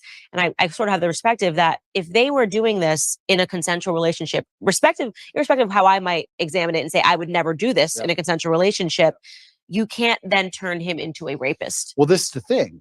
I don't think many people understand, especially the men who are vilifying me and attacking me and anyone who's upset by me, understand that first they come for me and then they're going to come for you. They come for any man that they don't like. And the way they do it is this is the weapon. They sit and go, okay, let's take some kind of sexual crime because it's heinous and it damages their name. And then because it's subjective, right? You say rape, you're right. Rape traditionally was grab a woman off the street and hurt her. Well, he didn't do that, but he did have a consensual relationship for years. And then now his girlfriend can be convinced to turn on him for a paycheck because the media will hype her up, make her famous, and pay her a wage. Now he's a rapist. Or even by more crazy extension, let's look at the Loverboy method. We have a man here who has spoken to a woman in a very nice, polite, kind way, has never even had a BDSM relationship with her, hasn't hurt her, hasn't hit her, only spoke to her nicely. She is saying he is nice. She is saying he did nothing. Okay, she's brainwashed and he used Loverboy. You can't even be nice anymore. You can't even be, if the government want to put you in jail for sexual crime, you can be a man with a woman, speak to her with absolute respect. She can love you with all her heart and say he has never hurt me, and you are still a criminal. Right, right. Think of the mind bending. It's crazy. As a man, you're not safe. You're not safe. If they want to get you, they're going to get you, and they're going to use this avenue because this is the most heinous possible crime you can be accused of. The process itself is the punishment. Let's look at what's happened to me. All those months of investigation. During all those months of investigation, there are pages and pages of files. Everything I did, everywhere I went, they were looking for me to break a law. I don't break laws. If I had even sped in a car, if I had littered, if I had done anything, it'd all be in the case file. So they're spying on my entire life trying to find a crime. They can't find one. Then they go through my entire personal life, which is now all over the internet, leak it all over the internet. So you go through the embarrassment. Then they seize all your money. $15 million have taken of my money. Then I went to jail for 3 months. Now I'm on house arrest. By the time I'm found innocent, I've been punished. The process is the punishment. The process is the embarrassment. The process is teaching you a lesson. So it's not even about innocent and guilty. I don't think most people at home understand that if they want to hurt you, if you get to a level of influence where powerful people go, we have to damage this guy's name, we're going to accuse him of sexual crime. It doesn't matter if you can prove yourself innocent 3 years from the point they accuse you, because you've already been wrecked. That's the entire goal of it, right? So now we're living here. I'm sitting here as a person who's accused of a crime. The victims are on my side. There's no one against me but the state. I've done nothing wrong. There's these Twitter detectives, internet detectives, who know who funds them, trying their very best to prove me guilty for no reason by taking old videos and conflating the issue and trying to make it complicated when it doesn't need to be. And I just sit here and think they are complicating the issue. I very much agree with you on that. I think that the goal of digging up these old videos was to say, well, this somehow legitimizes the case against him in Romania. Yeah. And that's just not true, right? You can say, you even said it, you're not proud of these videos. You can say, I think Andrew Tate is immoral. I think the things that he said here are not principled. They're trying to say that because of things that you said 10 years ago, you shouldn't have a platform to young men today. It's just too much conflation. I made pro-atheist videos back then, and I'm very embarrassed of those. Right. I'm extremely embarrassed of the videos. I would sit and say, God is not real. In fact, I'm more embarrassed of those videos than any other video. And I would sit there, and now I'm devout to my religion. So I would sit there and try and talk about how God wasn't real, and I thought I was smart. And now I watch it and think I was an idiot. And I like to think of myself as a pretty wise person. I wouldn't have a platform if I wasn't wise. And I'm 36 years old. But at 25, I was a dummy. And I think that any 36-year-old, if you were to ask him, were you a dummy at 25? I feel like young men especially take a little longer to completely. You're full of testosterone. I was making money. I had a Lambo. I was fighting. I was beating everyone to pieces. I had a few hot girlfriends. I thought I was Mr. Hotshot. Yeah. Like, is that the worst thing in the world? Like, who is it? Right. So, yeah, it's very interesting that they're going to attack me with these forever, and that's fine. I do believe, however, that Allah is the best of planners. And I am, in many ways, I wouldn't say happy, but I feel like this whole criminal investigation is going to be a fantastic end to all of this once I'm found innocent. Right. I believe. And I do believe I'll be found innocent. I've seen all of the case against me, and there is no case. And it's very difficult to put somebody in jail when there's nobody saying he did anything wrong. For people at home who are confused about my criminal case, just so they understand, I'll explain it one more time. 2 girls in April who visited Romania for 5 days, wanted money for shopping, didn't get it, accused us of kidnapping them. These are girls who have accused 7 other men of kidnapping / human trafficking. Romanian authorities turn up and within an hour said they weren't kidnapped. This is stupid, and threw it away. Then they picked up this case for some reason, by some recommendation later on down the line, come up with this whole lover boy garbage. The 2 girls, there's 4 girls in the case. 2 of the girls who were accused of, who I've supposedly lover boyed, are on my side. We have the 2 initial girls who said that they were kidnapped, who are on CCTV walking in and out the house as much as they want, and she's accused 7 other men of kidnapping. That's the case against me. So I have enough faith in justice that it's all going to be put away pretty quickly. But yeah, I wish those old videos didn't exist, but much more than those, I'm far more embarrassed about old videos I made that were anti-God. I feel genuinely bad about those, much worse than that. So it's just, But that's not what you're selling to kids today. absolutely not. I'm doing the absolute opposite. Right. I'm trying to push children towards religion. I'm trying to push kids towards God. And it's amazing that I'm being attacked with these videos and I'm embarrassed by them. That's fine. But I'm glad my atheistic videos didn't appear. I'd be far more embarrassed. I'd feel genuinely shameful to watch those. But, you know, we're human and we make mistakes and all we can do is grow, like you said. Yeah. Trust me, I went through the conservative ringer too. Suddenly, What did they hit you with? All sorts of things. I mean, they hit me with an old anti-bullying company that I was trying to put together based on something that I lived through when I was in high school. And they tried to say essentially that I was... It's everything you wish for. Your site traffic is skyrocketing until this happens. Be careful what you wish for. Was trying to dock all sorts of things. I mean, they hit me with an old anti-bullying company that I was trying to put together based on something that I lived through when I was in high school. And they tried to say essentially that I was trying to dox people. I still have to answer for a splash page for an anti-bullying company that I tried to create with the most goodness in my heart. And they still throw it at me. She's a fraud. This is not what she actually thinks. I mean, I have to answer the conspiracy. Some things are even crazy. That George's father is somehow related to the Rothschilds. And I mean, it gets crazy. And the bigger your platform becomes, the more they dig into your history and they'll dig into ex-boyfriends. I mean, it never goes away. But I'm hardened to the process. I am who I am. I'm proud. I actually am proud of a lot of the things that I lived through, a lot of the mistakes that I've made, because it made me who I am today. It's interesting you say hardened to the process, because I think I am too. Because when I watch old content of mine or things I wish I didn't do or say, I will feel guilty or I'll feel shameful or I'll feel embarrassment because of me. I don't care what people think. I don't care if some conservative wants to watch a video and make a video. I don't care. It's about me and my own personal morals and my own personal morality and how it's evolved and how I feel about things I've done. It's all about me. It's internalized. I don't care what these people say externally because I know that nobody is perfect. And I also stick by this. And I've said it many times, but I know it absolutely not to be true. Anybody who is attacking me, if they'd been under the level of forensic assault I've been under, would have far worse things out there in the public. Right. For sure. Right. And I know that one of the charges against you is that you're materialistic. You're describing that as peacocking. And it's funny when I see you with Lamborghinis or whatever, I don't know anything about cars, whatever the cars are. I always think of, I'm friends with a lot of UFC fighters. Yep. And one of the ones that I have great respect for is Colby Covington. Yeah.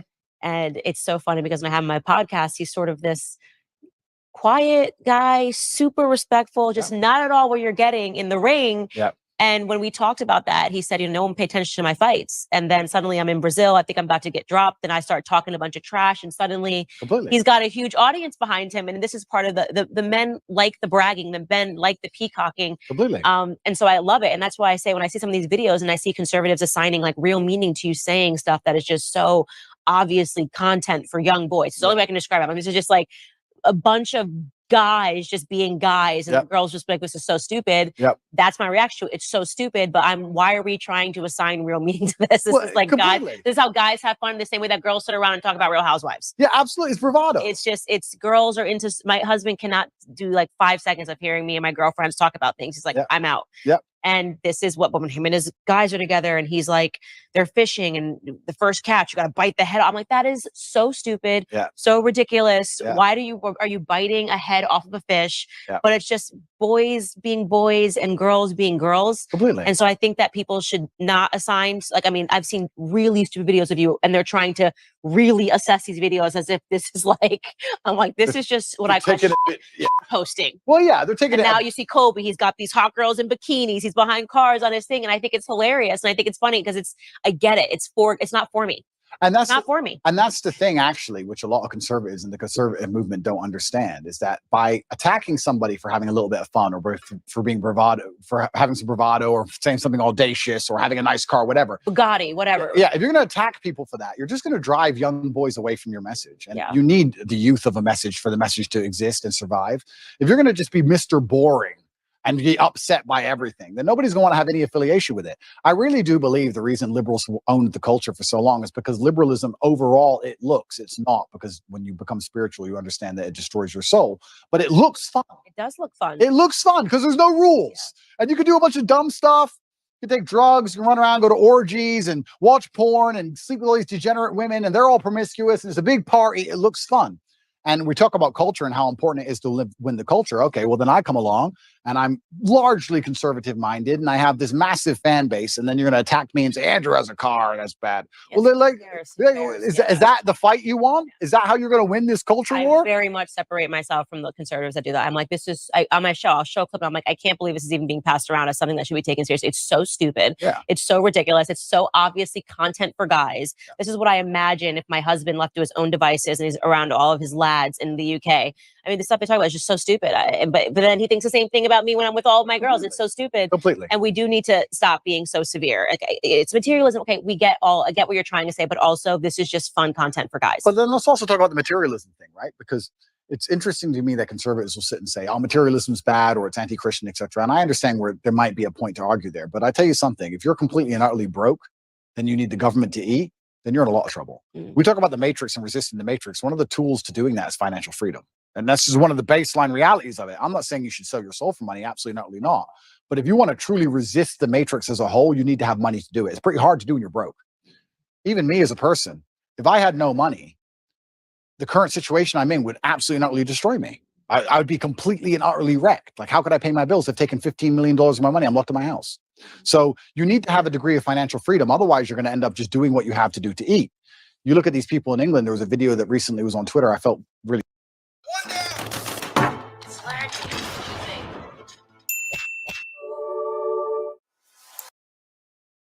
$15 million of my money. I'm locked in my house. So you need to have a degree of financial freedom. Otherwise, you're going to end up just doing what you have to do to eat. You look at these people in England. There was a video that recently was on Twitter. I felt really sad when I saw it. It was a workman taking down the British flag and putting up the pride flag. And someone shouted at him, "Hey, bro, you're removing the wrong flag." And he goes, "I know, mate. I know." You're taking the wrong flag down, mate. At least you know that. But he had to pay the bills. He has to feed his family. What can he do? He's a flag hanger. All he can do is hang the flags. If he doesn't do it, someone else will do it. He loses his job. So if you're completely and utterly reliant on a wage, or you have no money, well, now you have a new tool of enslavement. COVID was all based around that. I just got to go to work. Just get the injection. I got to wear the mask. I got to fly. I got to work. It takes a lot of money to sit down and say, no, I'm too principled. That takes money to do. So it's also interesting that conservatives want to attack materialism. Okay, perhaps I didn't have to buy a fancy car. You can get upset about that if you like. But if you're not financially free, it's also pretty difficult to stand up and tell the truth. Even if you make a lot of money, if you're reliant on, let's say, a sports team for a contract, even if you make a lot of money, if you don't have enough saved, you can't tell the truth. Even if you're rich, they're all still complying and bending because they have a contract they're adhering to. It's difficult. So I don't think that if you had somebody who was trying to inspire the masculine youth of tomorrow to resist the slave mind, teaching them to be financially free would be a bad thing. I think it would actually be a good thing. I think men need it because they view it as aspirational and no one escapes it. I would definitely not describe my husband as materialistic at all. He likes cars. There's just something about cars that men like. Absolutely. My son, truck, car. It's psychotic. I mean, it's such a boy. Every time he sees a truck, a car, any car that looks cool, he's two. Yeah. He's two. So there is something ingrained in men that his first word was truck. You know, every time a garbage truck goes by anything, he's just like a school bus. Men like that for whatever boys like that. Men like that. I don't think we need to overthink it. Yeah, absolutely. It's aspirational. But also, if we're going to actually look at the meta point, I believe that teaching financial freedom, I think teaching financial freedom is one of the very important ways you teach people to resist the slave mind. I don't think you can resist the slave mind if you're completely and utterly broke on welfare or living paycheck to paycheck for a large corp, which is insistent on trying to install the slave programming inside of your head. I think it's very, very difficult. I actually think financial freedom is a key component to it.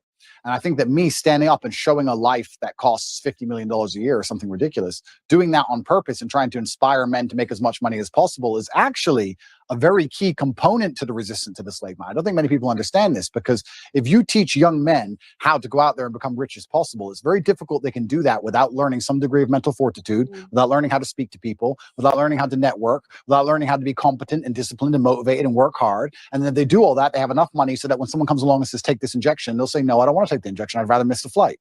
So there is a key component of resistance which actually involves materialism. I'll argue that if I was exactly the same person with the same viewpoints, but I was completely and utterly flat broke, I wouldn't be able to make the same impact on the world. And I wouldn't be able to resist the programming the same, because I need to eat food.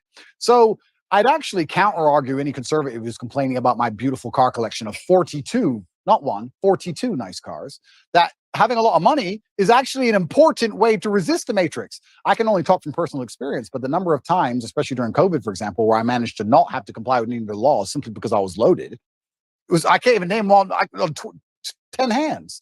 So materialism is important. I think we should be teaching, especially the young boys, especially people who understand, who want to live in a very rational world, who want to live in a world which is based on common sense and dignity and honor and respect and all the things we're trying to teach through conservatism, is that if they don't have a degree of financial stability or financial independence, they're going to end up getting wrecked anyway. They're going to work for Woke Corp. And Woke Corp's going to change its Twitter picture or X picture, whatever it's called now, to a pride flag, and they're going to be screwed anyway. So you have to be teaching to a degree financial independence. I don't know why that's seen as a bad thing. I'd actually really like to argue that point with who was complaining about my car. I think Who was complaining about one of my 42 cars? I think it was a packaged, this video and kind of showing that you're not actually good for young men. And they wonder why they lose the culture war. Imagine sitting there telling young men, don't have a nice car like him, don't be fun like him, don't do that. Like, what planet are you people on? No wonder. Just have a sense of humor. Like, I think Colby Covington's Instagram is hilarious. Completely. I know this is not how he lives. Like, first off, to be an MMA fighter, his whole life is diet, extra. I mean, he's beating his body every day. He doesn't really have time to be going to the strip club. And, but I get the brand. I think it's hysterical. He's actually a really wonderful human being. And I'm happy that I'm not so serious that I don't see the humor in this, and boys love it. They do love it. And I wonder if these people really don't see the humor, or if they're just so desperate to find an attack vector that they're just going to get upset by jokes. Yeah, I think that's a good question. I think, but I want to get to what your belief is in terms of when you start talking about the Matrix, because I will say, some of the people that have been going after you, Liz Wheeler obviously has been one of them. Liz Wheeler has been one of them. I think you blocked her. Ali Stuckey has talked a lot about it. I know these young women, they're not a part of the Matrix, okay? I have a lot of disagreements with them. Stylistically, we have disagreements. Ali means what she says. Even if I disagree with her point, I know she means what she said. It's not an act for her. She's not trying to do anything. She says it because she believes it. I've known her for years. She's actually been very good to me when people were the guard of conservatism. Ali had me on her show. She had a platform for me. Liz genuinely believes everything that she's saying. I don't think she's a part of the Matrix, even if I think that there are some pieces of it, of your life and why people gravitate towards you, that she doesn't fully understand. Why join an award-winning platform to invest in stocks, crypto, and more? I could tell you, or I could let them do it for you. And genuinely believes everything that she's saying. I don't think she's a part of the Matrix, even if I think that there are some pieces of it, of your life and why people gravitate towards you, that she doesn't fully understand. And maybe she never will understand it. But they, to me, are not a part of the Matrix. Okay, so let's talk about what the Matrix is and what the Matrix isn't. Sure, let's talk about the Matrix. Before we do that, let's talk about this recent conservative attack. I want to make it clear that I don't watch basically any of the attack videos made on me. I'm busy and I'm very happy with my life, and I don't allow attacks on my psyche. If somebody makes a video that attacks me, I don't watch it. I don't watch it because I don't want to watch it, because I don't care. I don't watch them either. I don't care. Yeah. And I don't say this to insult Liz or anyone else. I don't know them enough or respect them enough to give a shit what they made or what they say. I don't care. So I can't talk about the specifics of what she said, because I don't know what she said, because I didn't watch it. However, I don't believe it was well-intentioned. I think that there is certainly a degree of jealousy that came with my massive influence in the number of views I got on the Tucker Carlson show. I think that the fact that 10-year-old videos, which have been debunked 30 times, are now coming up again is not well-intentioned at all. But I can't be entirely sure of that. So I can't comment specifically on their attacks because I haven't watched their attacks. I think they're seeing those videos for the first time. That's why I said I'm trying to bridge the gap between I only knew about those videos for a long time because I've been paying attention to your UK career. I don't believe these people have been. I think the first time they were introduced to you was on Tucker Carlson's interview. If I'm guessing, I have not spoken to them, but so they're just seeing this. Then somebody starts circulating old clips and they are like, oh my God, this person, this must be true. Again, guessing, have not spoken to them about you at all. Got it. Well, it's up to them to come to their own conclusions about me. I'll live my life and I'll continue to live my fantastic life and I'll be the best person I can be. And they can come to their own conclusions. They can make videos in support of me or attacking me for the rest of human time. I'm not going to watch any of it. I'm not interested. Right. So that's those two. But in regards to the Matrix as a whole, the Matrix, I believe, and I use the term the Matrix from the movie because I think it perfectly describes the world we're in today. I believe we're living in a false reality which is projected inside of our minds and it's designed to distract us long enough for our bodies to be abused. In the movie, it's from body heat. In the real world, perhaps it's for some physical labor. But I believe that we're not living in a real version of reality. I believe there are gatekeepers on the truth, the agents, who try their very best to keep us asleep. And I think the end goal is to keep us distracted long enough for our body to be utilized and then for us to die. Who is the Matrix and what is the Matrix as a whole? I have to be very careful what I say, and I don't want to get in too much trouble. But I think anybody who is perspicacious enough to understand how the world works understands that the media machine is trying very hard to keep us convinced of certain ideas and also to keep us arguing about very unimportant ideas. So people behind the media machine who decide what goes on the news can do whatever they want to do. And the things they do usually have dire consequences to all of our lives. Right. So I would say that the Matrix as a whole is the media machine from the projection point of view, and that the people who control the media try very hard to make sure they have ultimate control over all governments and all important decisions on the planet. I agree. I totally agree. Welcome to the conspiracy. Welcome to the conspiracy. Don't listen to my podcast. I'm in on like CIA documents showing people it's not a conspiracy theory. These are declassified CIA documents. These are things that they actually did and that nobody pays attention to because it happened 60 years ago, but it's been declassified. All the operations that they had, putting actual journalists under CIA pay. I mean, it's crazy. Following the death of JFK, why did they do that? Why did they suddenly feel it was necessary to have journalists on payroll following the death of a president? Who there were a lot of questions surrounding his death. So you've got the right audience with me in terms of that. I think the media is the enemy of the American people. That is why I liked Trump calling that out right away, talking about fake news. What I don't understand is why anybody listens to anything they say. I know it is because they've been caught lying so many times. Is it just because they lie on repeat over and over again to the point where people just accept it? Is it because it's cowardice and accepting that these people constantly lie to you makes you adopt a worldview, which is scary because you have to now think for yourself? I'm not sure what it is, but how after, especially the last 5 to 6 years, can you believe a word these people say to you? Well, because if they say it enough, it becomes true. And they've been able to show that if you say something over and over again to someone, they will accept it as a truth. And that was another declassified CIA experiment. Super interesting. They put a bunch of people in the room. So let's say there's 20 people in a room, right? And 19 of them are agents. And one of them is actually the person they're testing. And they show you a picture of what is clearly a banana. And they go around the room. The last person they get to is the one that's the experiment's on. Everyone else is an agent. And they say, what is this? And these are those rhombohedron crystals in your pineal gland. When those crystals become electrically activated, all of a sudden they start calling energy back to them and they begin to build their they're testing. And they show you a picture of what is clearly a banana. And they go around the room. The last person they get to is the one that's the experiment's on. Everyone else is an agent. And they say, what is this? And the first person says, apple. Apple. It's clearly a banana. By the time they get to that 19th person who is not an agent, that person just says it's an apple, even though it's clearly a banana. They don't even believe their own eyes anymore because they're going, okay, well, if 18 people in this room have said that it's an apple, what do you see? An apple, apple, apple. Then they just say apple. So there's a lot of evidence they do it because it works, and everything around us shows you it works. We're right now debating whether or not children can pick their gender. How did we get here? This is something we couldn't even fathom when we were in high school. That people would be saying like your little boy could be a little girl, but we're here today, and actual adults are believing this information because it's been said enough times to whatever segment of the population that they're accepting it as true. So they do it because it's been effective. And that's why God is so important, because God is a hard line that you cannot be crossed, right? That's why you will not be libertarian. That's why I'll not be libertarian. You will not be libertarian. That's right. No, but if yeah, it's true. Because if you have faith, then there's rights and wrongs. Like you said earlier, there's sin and there's good, and there's a line that can't be crossed. And the psyop is very difficult to penetrate. And that's why In the Islamic world, for example, we have very little of these problems because it's haram. Problem solved. Haram. Next. But yeah, it's certainly scary, and I don't think people understand how evil absolute power will make a person.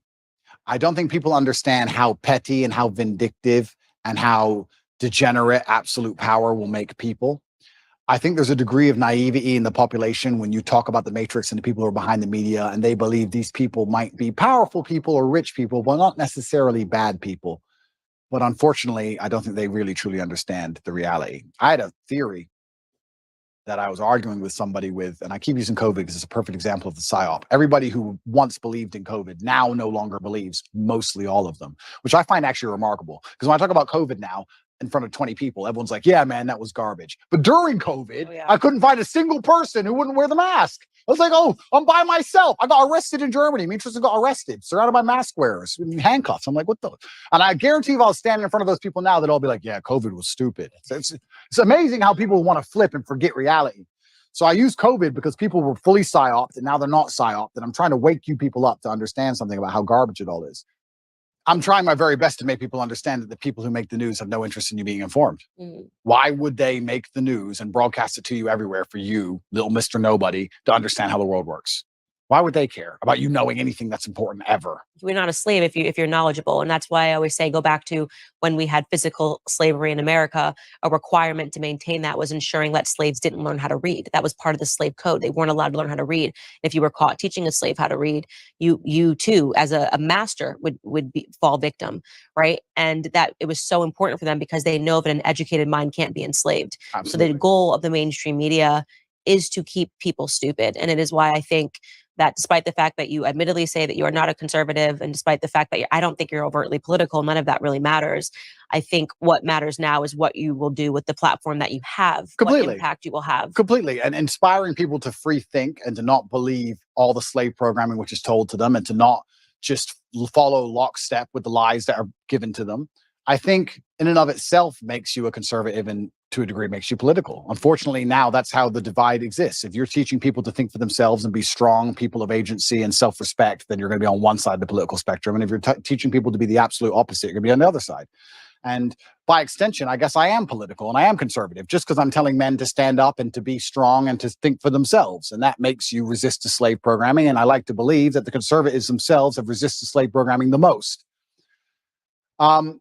But yeah, it's a scary world we're now living in where things that I'm saying, which were basically completely accepted by the entire population 15 years ago, are enough to make me the most hated man in the world. But isn't that crazy? I think the things I'm saying are things that were widely accepted for a very long period of human time. I think they're the things that are still widely accepted in most of the world today. I think it's the decadence of the West that allow us to pretend these ideas and these realities don't exist. And I don't know how long we're going to last under this false reality. I don't know how long society can possibly function with the insanity that they're trying to purport on the population of the West. The fact that so many calories in the Western world, genuine calories from food and human time, is wasted discussing pronouns and trying to get somebody's pronouns correct in a sentence that they've made up, which change at random. Think of the absolute insanity of that. And how long can a society actually function with that degree of decadence and absolute asinine behavior? I don't know how long it can even function anymore. I think the West is in a lot of trouble. And it's almost like, especially certain talking points, and I find myself guilty of it as well. We talk about certain talking points which are pushed to the front. And I kind of feel like they are a mass distraction. They have to be because they're so ridiculous. But the problem is, there's a certain percentage of the population that genuinely believe them. I would love to live in a world where they try and push the idea that a man is a woman, or that a man can change to a woman and then compete in women's sports without an advantage. I would love for them to try and push that idea and for everybody to go, this is stupid. Next. No.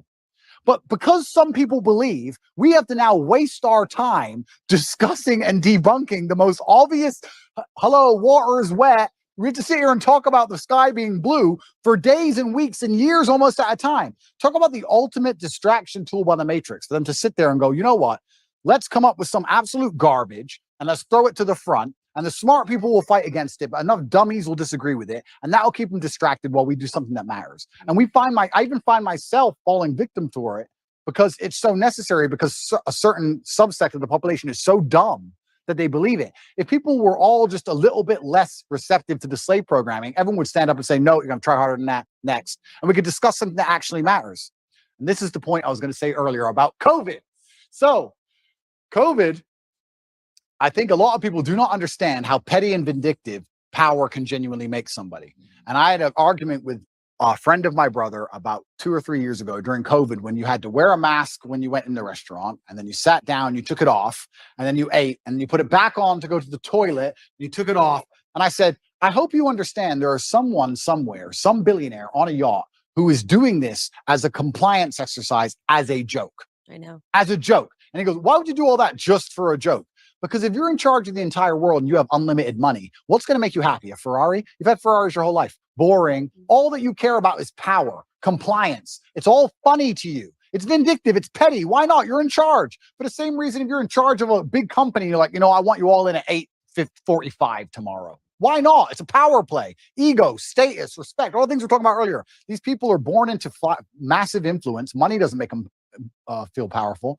They've never worked for anything in their lives. Now they have a little bit of control over you. They're going to make you do some dumb so they can laugh at you. I'm telling you, it was a joke. I say the same thing. I'm like, there's no way they're not just playing like Simon Says to see if they can actually make people abide by these things, and people keep actually abiding by them. There's no way that they're not sitting back laughing. It's a joke. They must be laughing because it's so preposterous. And people don't understand that there are people in the world who have power, who are literally vindictive enough to just mess with the entire populace for a joke.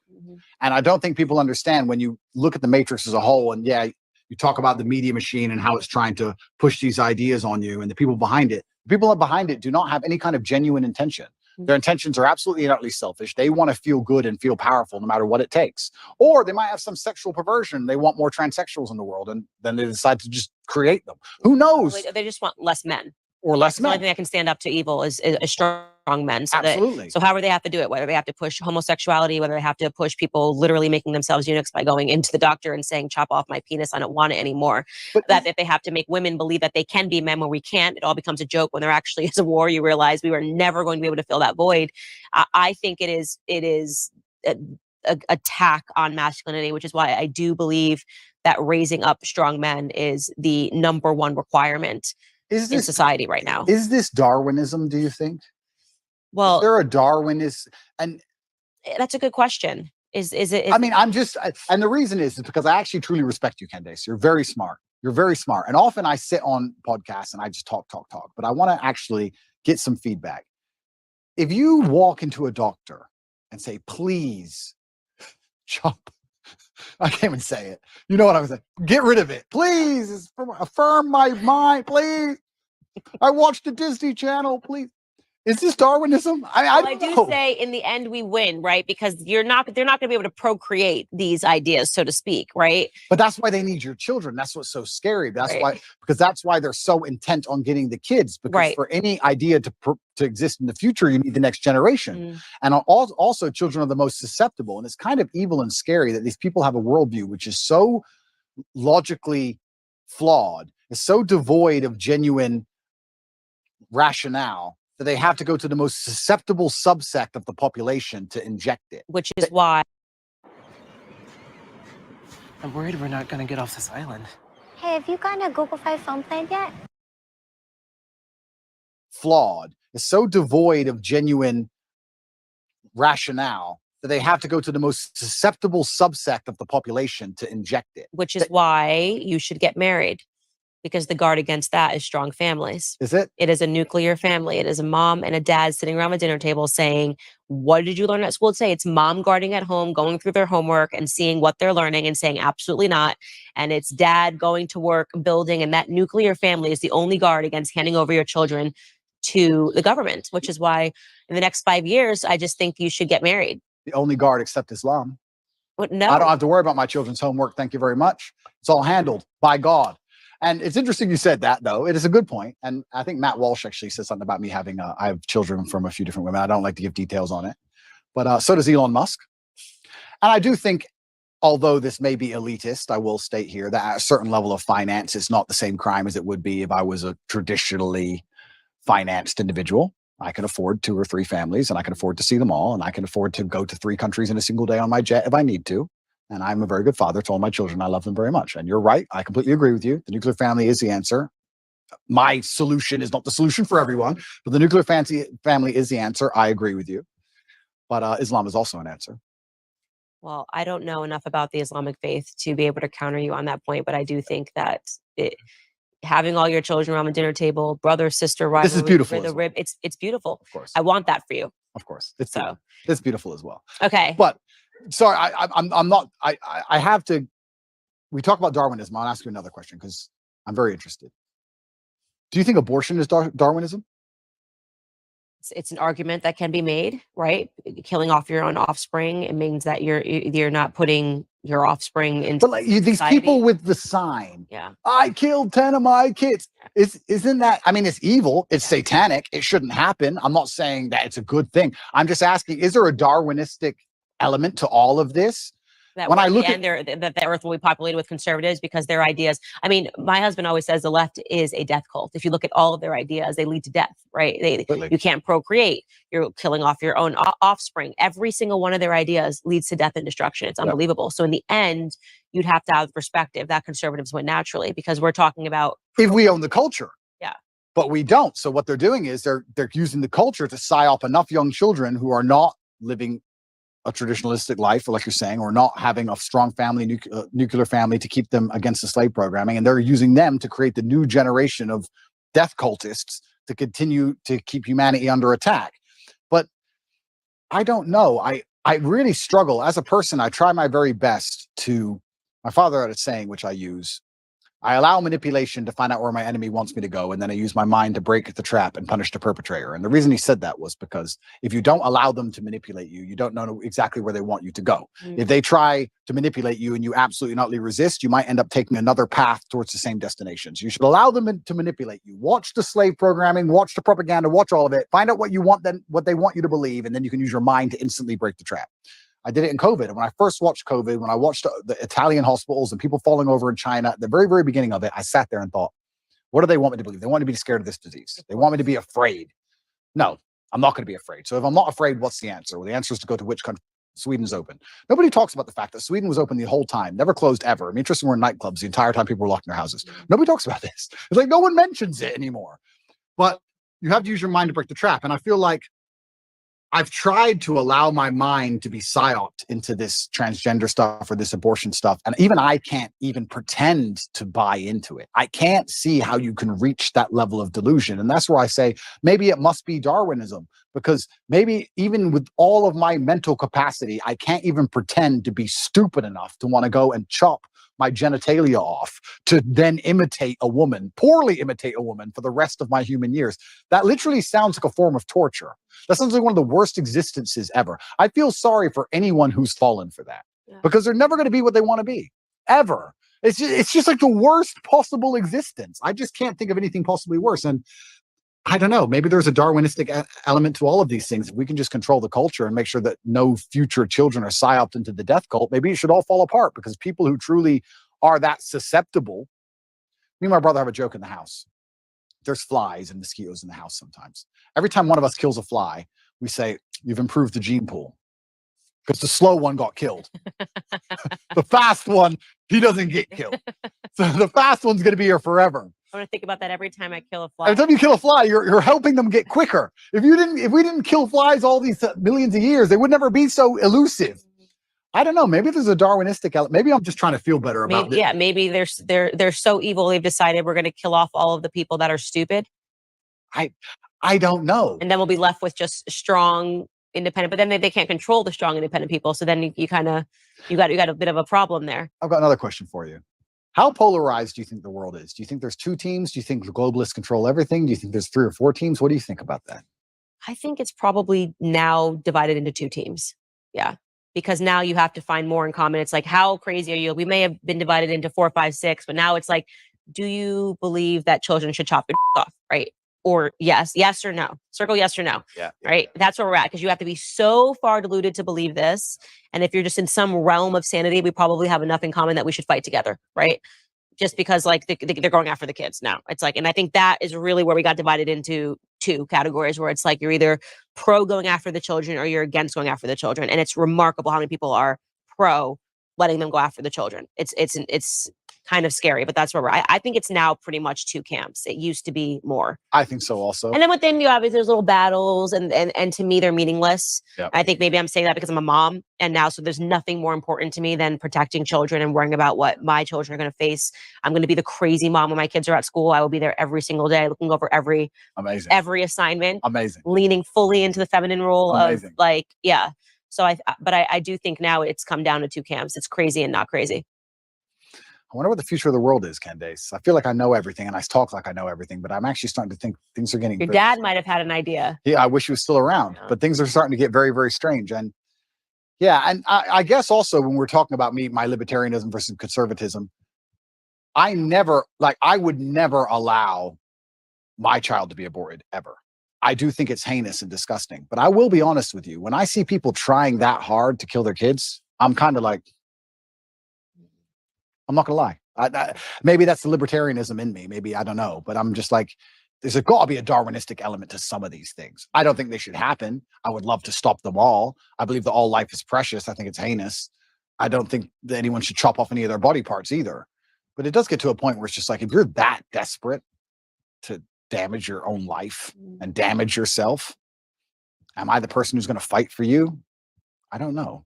Well, these women are broken and they're brainwashed. And I like to think that if they hear the right message, something in the same way that I think a lot of broken men heard you say something and it woke something up inside of them. Very true. I think that they can land on my message and they can hear it and go, wait a second, that thing that was killed inside of me systematically from the school system and made me think that what it meant to be a woman was to be a whore, because that's kind of the message that's going out right now, 100%. to be a whore and hate children, which is the opposite of what it means to be a woman. Agreed. Then when they hear something and I talk about how aspirational family is and something is, or how much I love being a mother, and then I think inside of them something spiritual happens where they go, wait a second, I think that's actually what I am. Yep. I've been conditioned to believe I'm this, but actually this is what I am. So I'm more hopeful that the more that we have better pillars in society, that we have people speaking out on the opposite messaging that Hollywood is bringing, on the glory of being a woman, on the beautiful of the yin and the yang, on that submission in a marriage is not a bad thing. Actually, it's a beautiful thing. I agree. And these messages have been perverted, that we make a difference. And I think we know we're winning. No, we are now winning. They want censorship. Now they want the people taken off the internet. Now they want this person to go down. And that they weren't doing that when they were winning. They didn't care. Everybody was allowed to have a platform when Obama was president. Completely true. We are winning. And I just think it's an unfortunate of the human condition that people don't really like to learn lessons the easy way. They have to learn them the very hard way. And it's very difficult for us to sometimes sit and tell people the truth, and they just don't want to learn it until it's too late. I like to think that these women who hold up these I lost 10 babies, I killed 10 babies signs will one day wake up and feel very sad about what they've done. And they will definitely. And it's possible. Right? And it's possible. And I think even time will show them, God will show them with time. I don't know how I'd talk someone out of the transgender argument. Like, how would you convince someone who is 100% certain they want to mutilate their body to not mutilate their body? That's a scary one to me, because their mind. And that's also one that you can't really undo, which I think is sad, which is why the suicide rates go up after transitioning. I think is once you do it, you've committed. But I've sat down with a man that did that, had the full surgery. His name. In the world of The Walking Dead, dangers are everywhere. You have to cross the. Which I think is sad, which is why the suicide rates go up after transitioning. I think is once you do it, you've committed. But I've sat down with a man that did that, had the full surgery. His name is Walt Heyer, and he's dedicated the rest of his life to waking up other. Well, that's the most noble thing you can do. Yeah. He's like, this is what I did. This is how I was convinced. This is how I was brainwashed. This is what happened to me. I was actually just molested when I was a kid. And I just wanted to get rid of my identity in any capacity. So I did the most extreme thing that I could possibly do. I platform those individuals. And I think that he runs a not-for-profit now, which, Sex Change Regret. There's many people that are like him out there. And yeah, it's going to take God, it's going to take spiritualism, and it's going to take repurposing your entire life after you do something that extreme. Hopefully just us having this conversation prevents people from making those sorts of very serious decisions. And, but this is why YouTube will try to censor this conversation. Right? I mean, that's the whole point is my face is on it. You're in trouble. So I'm going to ask you a few more questions if you don't mind. My face is trouble too. I would just like to state. Yeah, of course it is. Why do you think marriage has reduced in the Western world? Why do you think less people are getting married than before? Conditioning. It's all about social conditioning, and it's about the feminist messaging. Going back to our conversation about the matriarchy, they've totally conditioned women to believe that marriage is a trap, that you were going to be unhappy, that you were going to be sacrificing your freedom, when in reality, I got more freedom than I ever had when I became married, because I finally became a secure woman. I knew what my purpose in life was when I had children. Everything else is so stupid and meaningless. How could you think you were going to find your purpose at the bottom of a Red Bull vodka at One Oak, Candace? You know what I mean? How could you think that? Well, because that's what Hollywood told me. That's what I saw on MTV. And I thought that was all aspirational. I look at those women, I think they're miserable. I look at these people, that women that are still finding their freedom. I say, find the number one feminist that you know and ask yourself a question. Do you think she's happy? Completely. Chasing her career? Do you think Chelsea Handler's happy? Never. Right? And the answer is no. And so I'm lucky that I got that wake up call. I'm blessed that I got married. I'm blessed that I have, 3 children now with this one on the way. And the more that I can talk about how happy and fulfilled I am for the first time in my life, right? Not when I was drinking and pretending to be happy, but for the first time I actually am happy. And I got those things by finally realizing that the message that those things were going to constrain me was utterly false and was meant to put me down a path of misery. Why do you think men are not getting married? That's women. Do you think men have something to do with it as well? Same thing. I think, well, first and foremost, I think, and I speak out on this, women are not desirable right now. Everyone's a Kim Kardashian clone. I asked you earlier, what don't men want? And you said promiscuity. Well, that seems about the only thing that's being offered right now.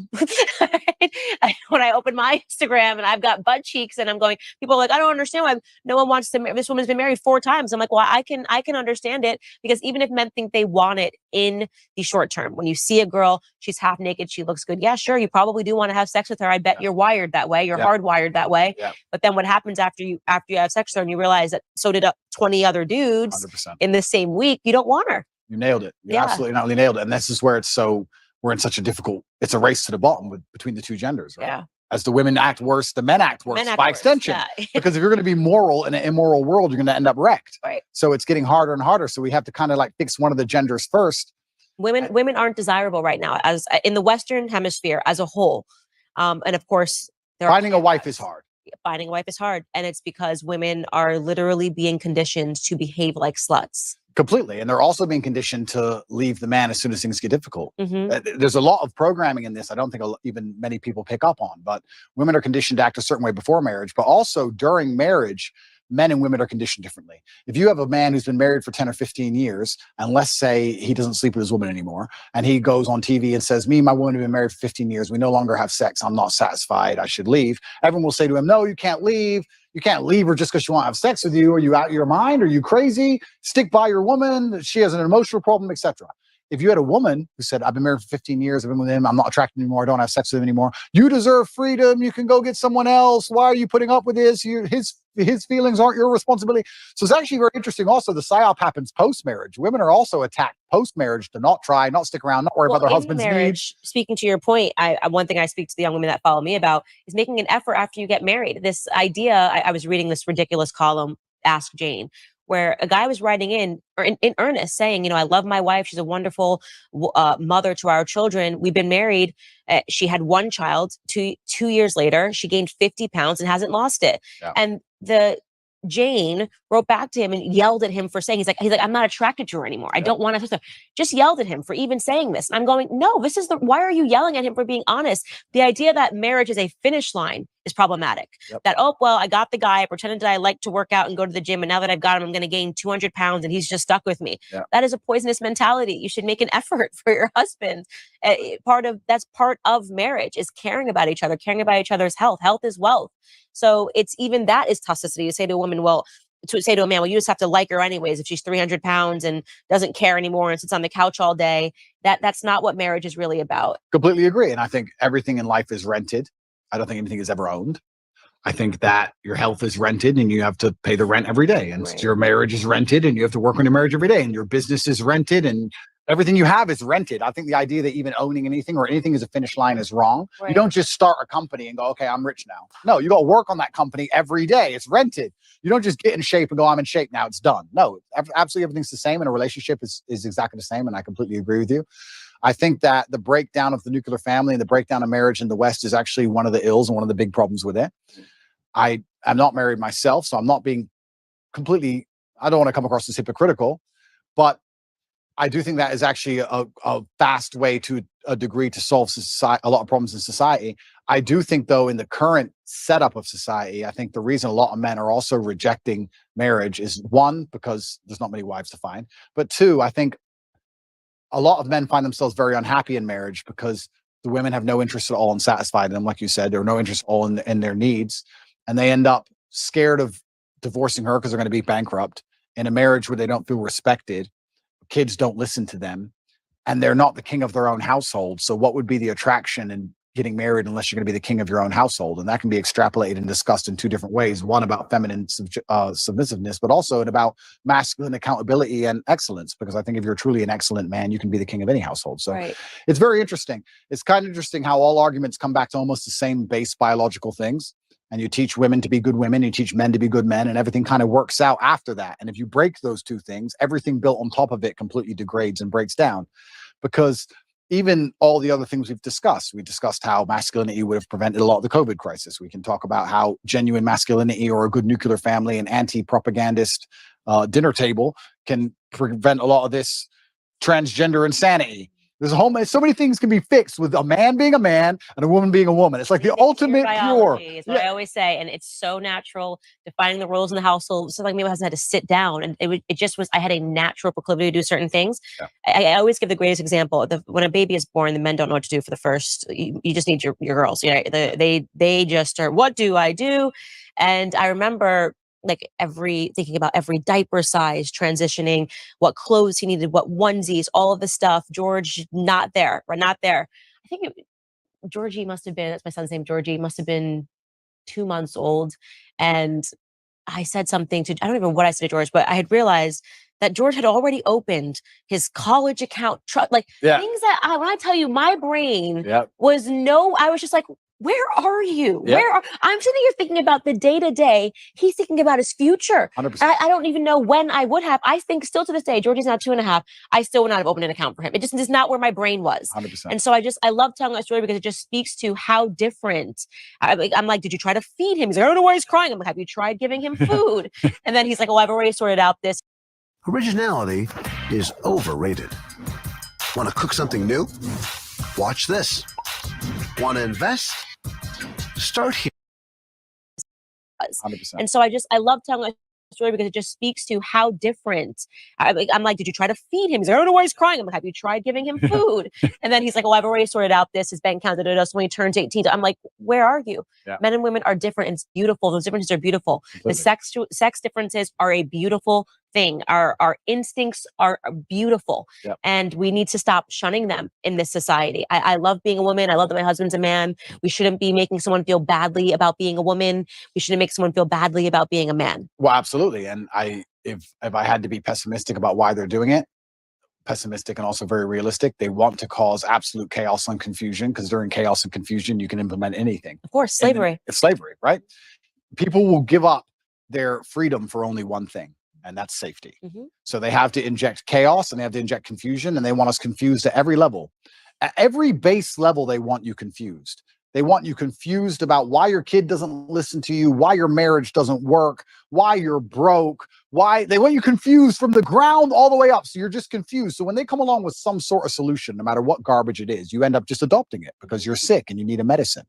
So absolutely, they attack masculinity and femininity because it works so perfectly together. And if they can break that, they can break all of society by extension. And I think they've done a pretty good job of doing exactly that. And it's amazing if you look at these ideas we discuss and how ridiculous they are, and how I feel like it's a psyop to even convince me to waste my time convincing people that a man is not a woman. It's done on purpose because they have the world so confused now that they can come at us with absolute garbage, and it needs a discussion. If we had the basis of masculinity and femininity in the household, how much harder would the transgender argument be to implement? Think about it. She's a woman, I'm a man. No. But now they got people thinking we're all the same. It doesn't matter. Gender is not real. All this craziness because of the breakdown of the basics. So this is why perhaps they see you as such a threat, and they see me as such a threat, and they see us as such a threat because we've just stuck to the age-old adages and the age-old ways that people have always been. And I do think that one of the reasons why they dislike me so much is because, yeah, I certainly live a teenage boy's dream. But if you want to inspire the next generation, how else are you going to do it, right? You have to have the fancy car and the big yacht and all these things. And by inspiring these men to stand up and think for themselves and resist the slave mind, it's doing genuine damage to their slave agenda. Genuine damage to their slave agenda. And I think that that's why I especially ended up targeted. I truly believe that's what's happening. I think there is an element of it that it's you've captivated young men, and that is a very important demographic in order to sustain an enslaved population. Is you need to poison men, and I think 100%. that is true. So, in closing, other than the fact that we've agreed that you're going to get married in the next 5 years, Sure. I get 4 wives. It's no problem. no, not 4 wives, just one monogamous relationship. Okay. What does Andrew Tate's life look like in the next 5 years? You've built your audience, you did it with your own grit and determination. There are people following you. I hope that if there's anything I leave you with, it's that in those moments when you are sitting across with someone like Adam 22, you remember that there's the 12-year-old and the 13-year-old boy that is going to be watching you. And I think you did a good job, by the way. I think you said that you didn't like it, and that was important enough. But what does the next 5 years look like for you? Yeah, I want to do my absolute best. I had someone say to me the other day that I'm the richest man in the world, and not because of my finances, but because I actually have people whose lives I save and help. And I get a lot of people out there who genuinely feel a lot better because of me.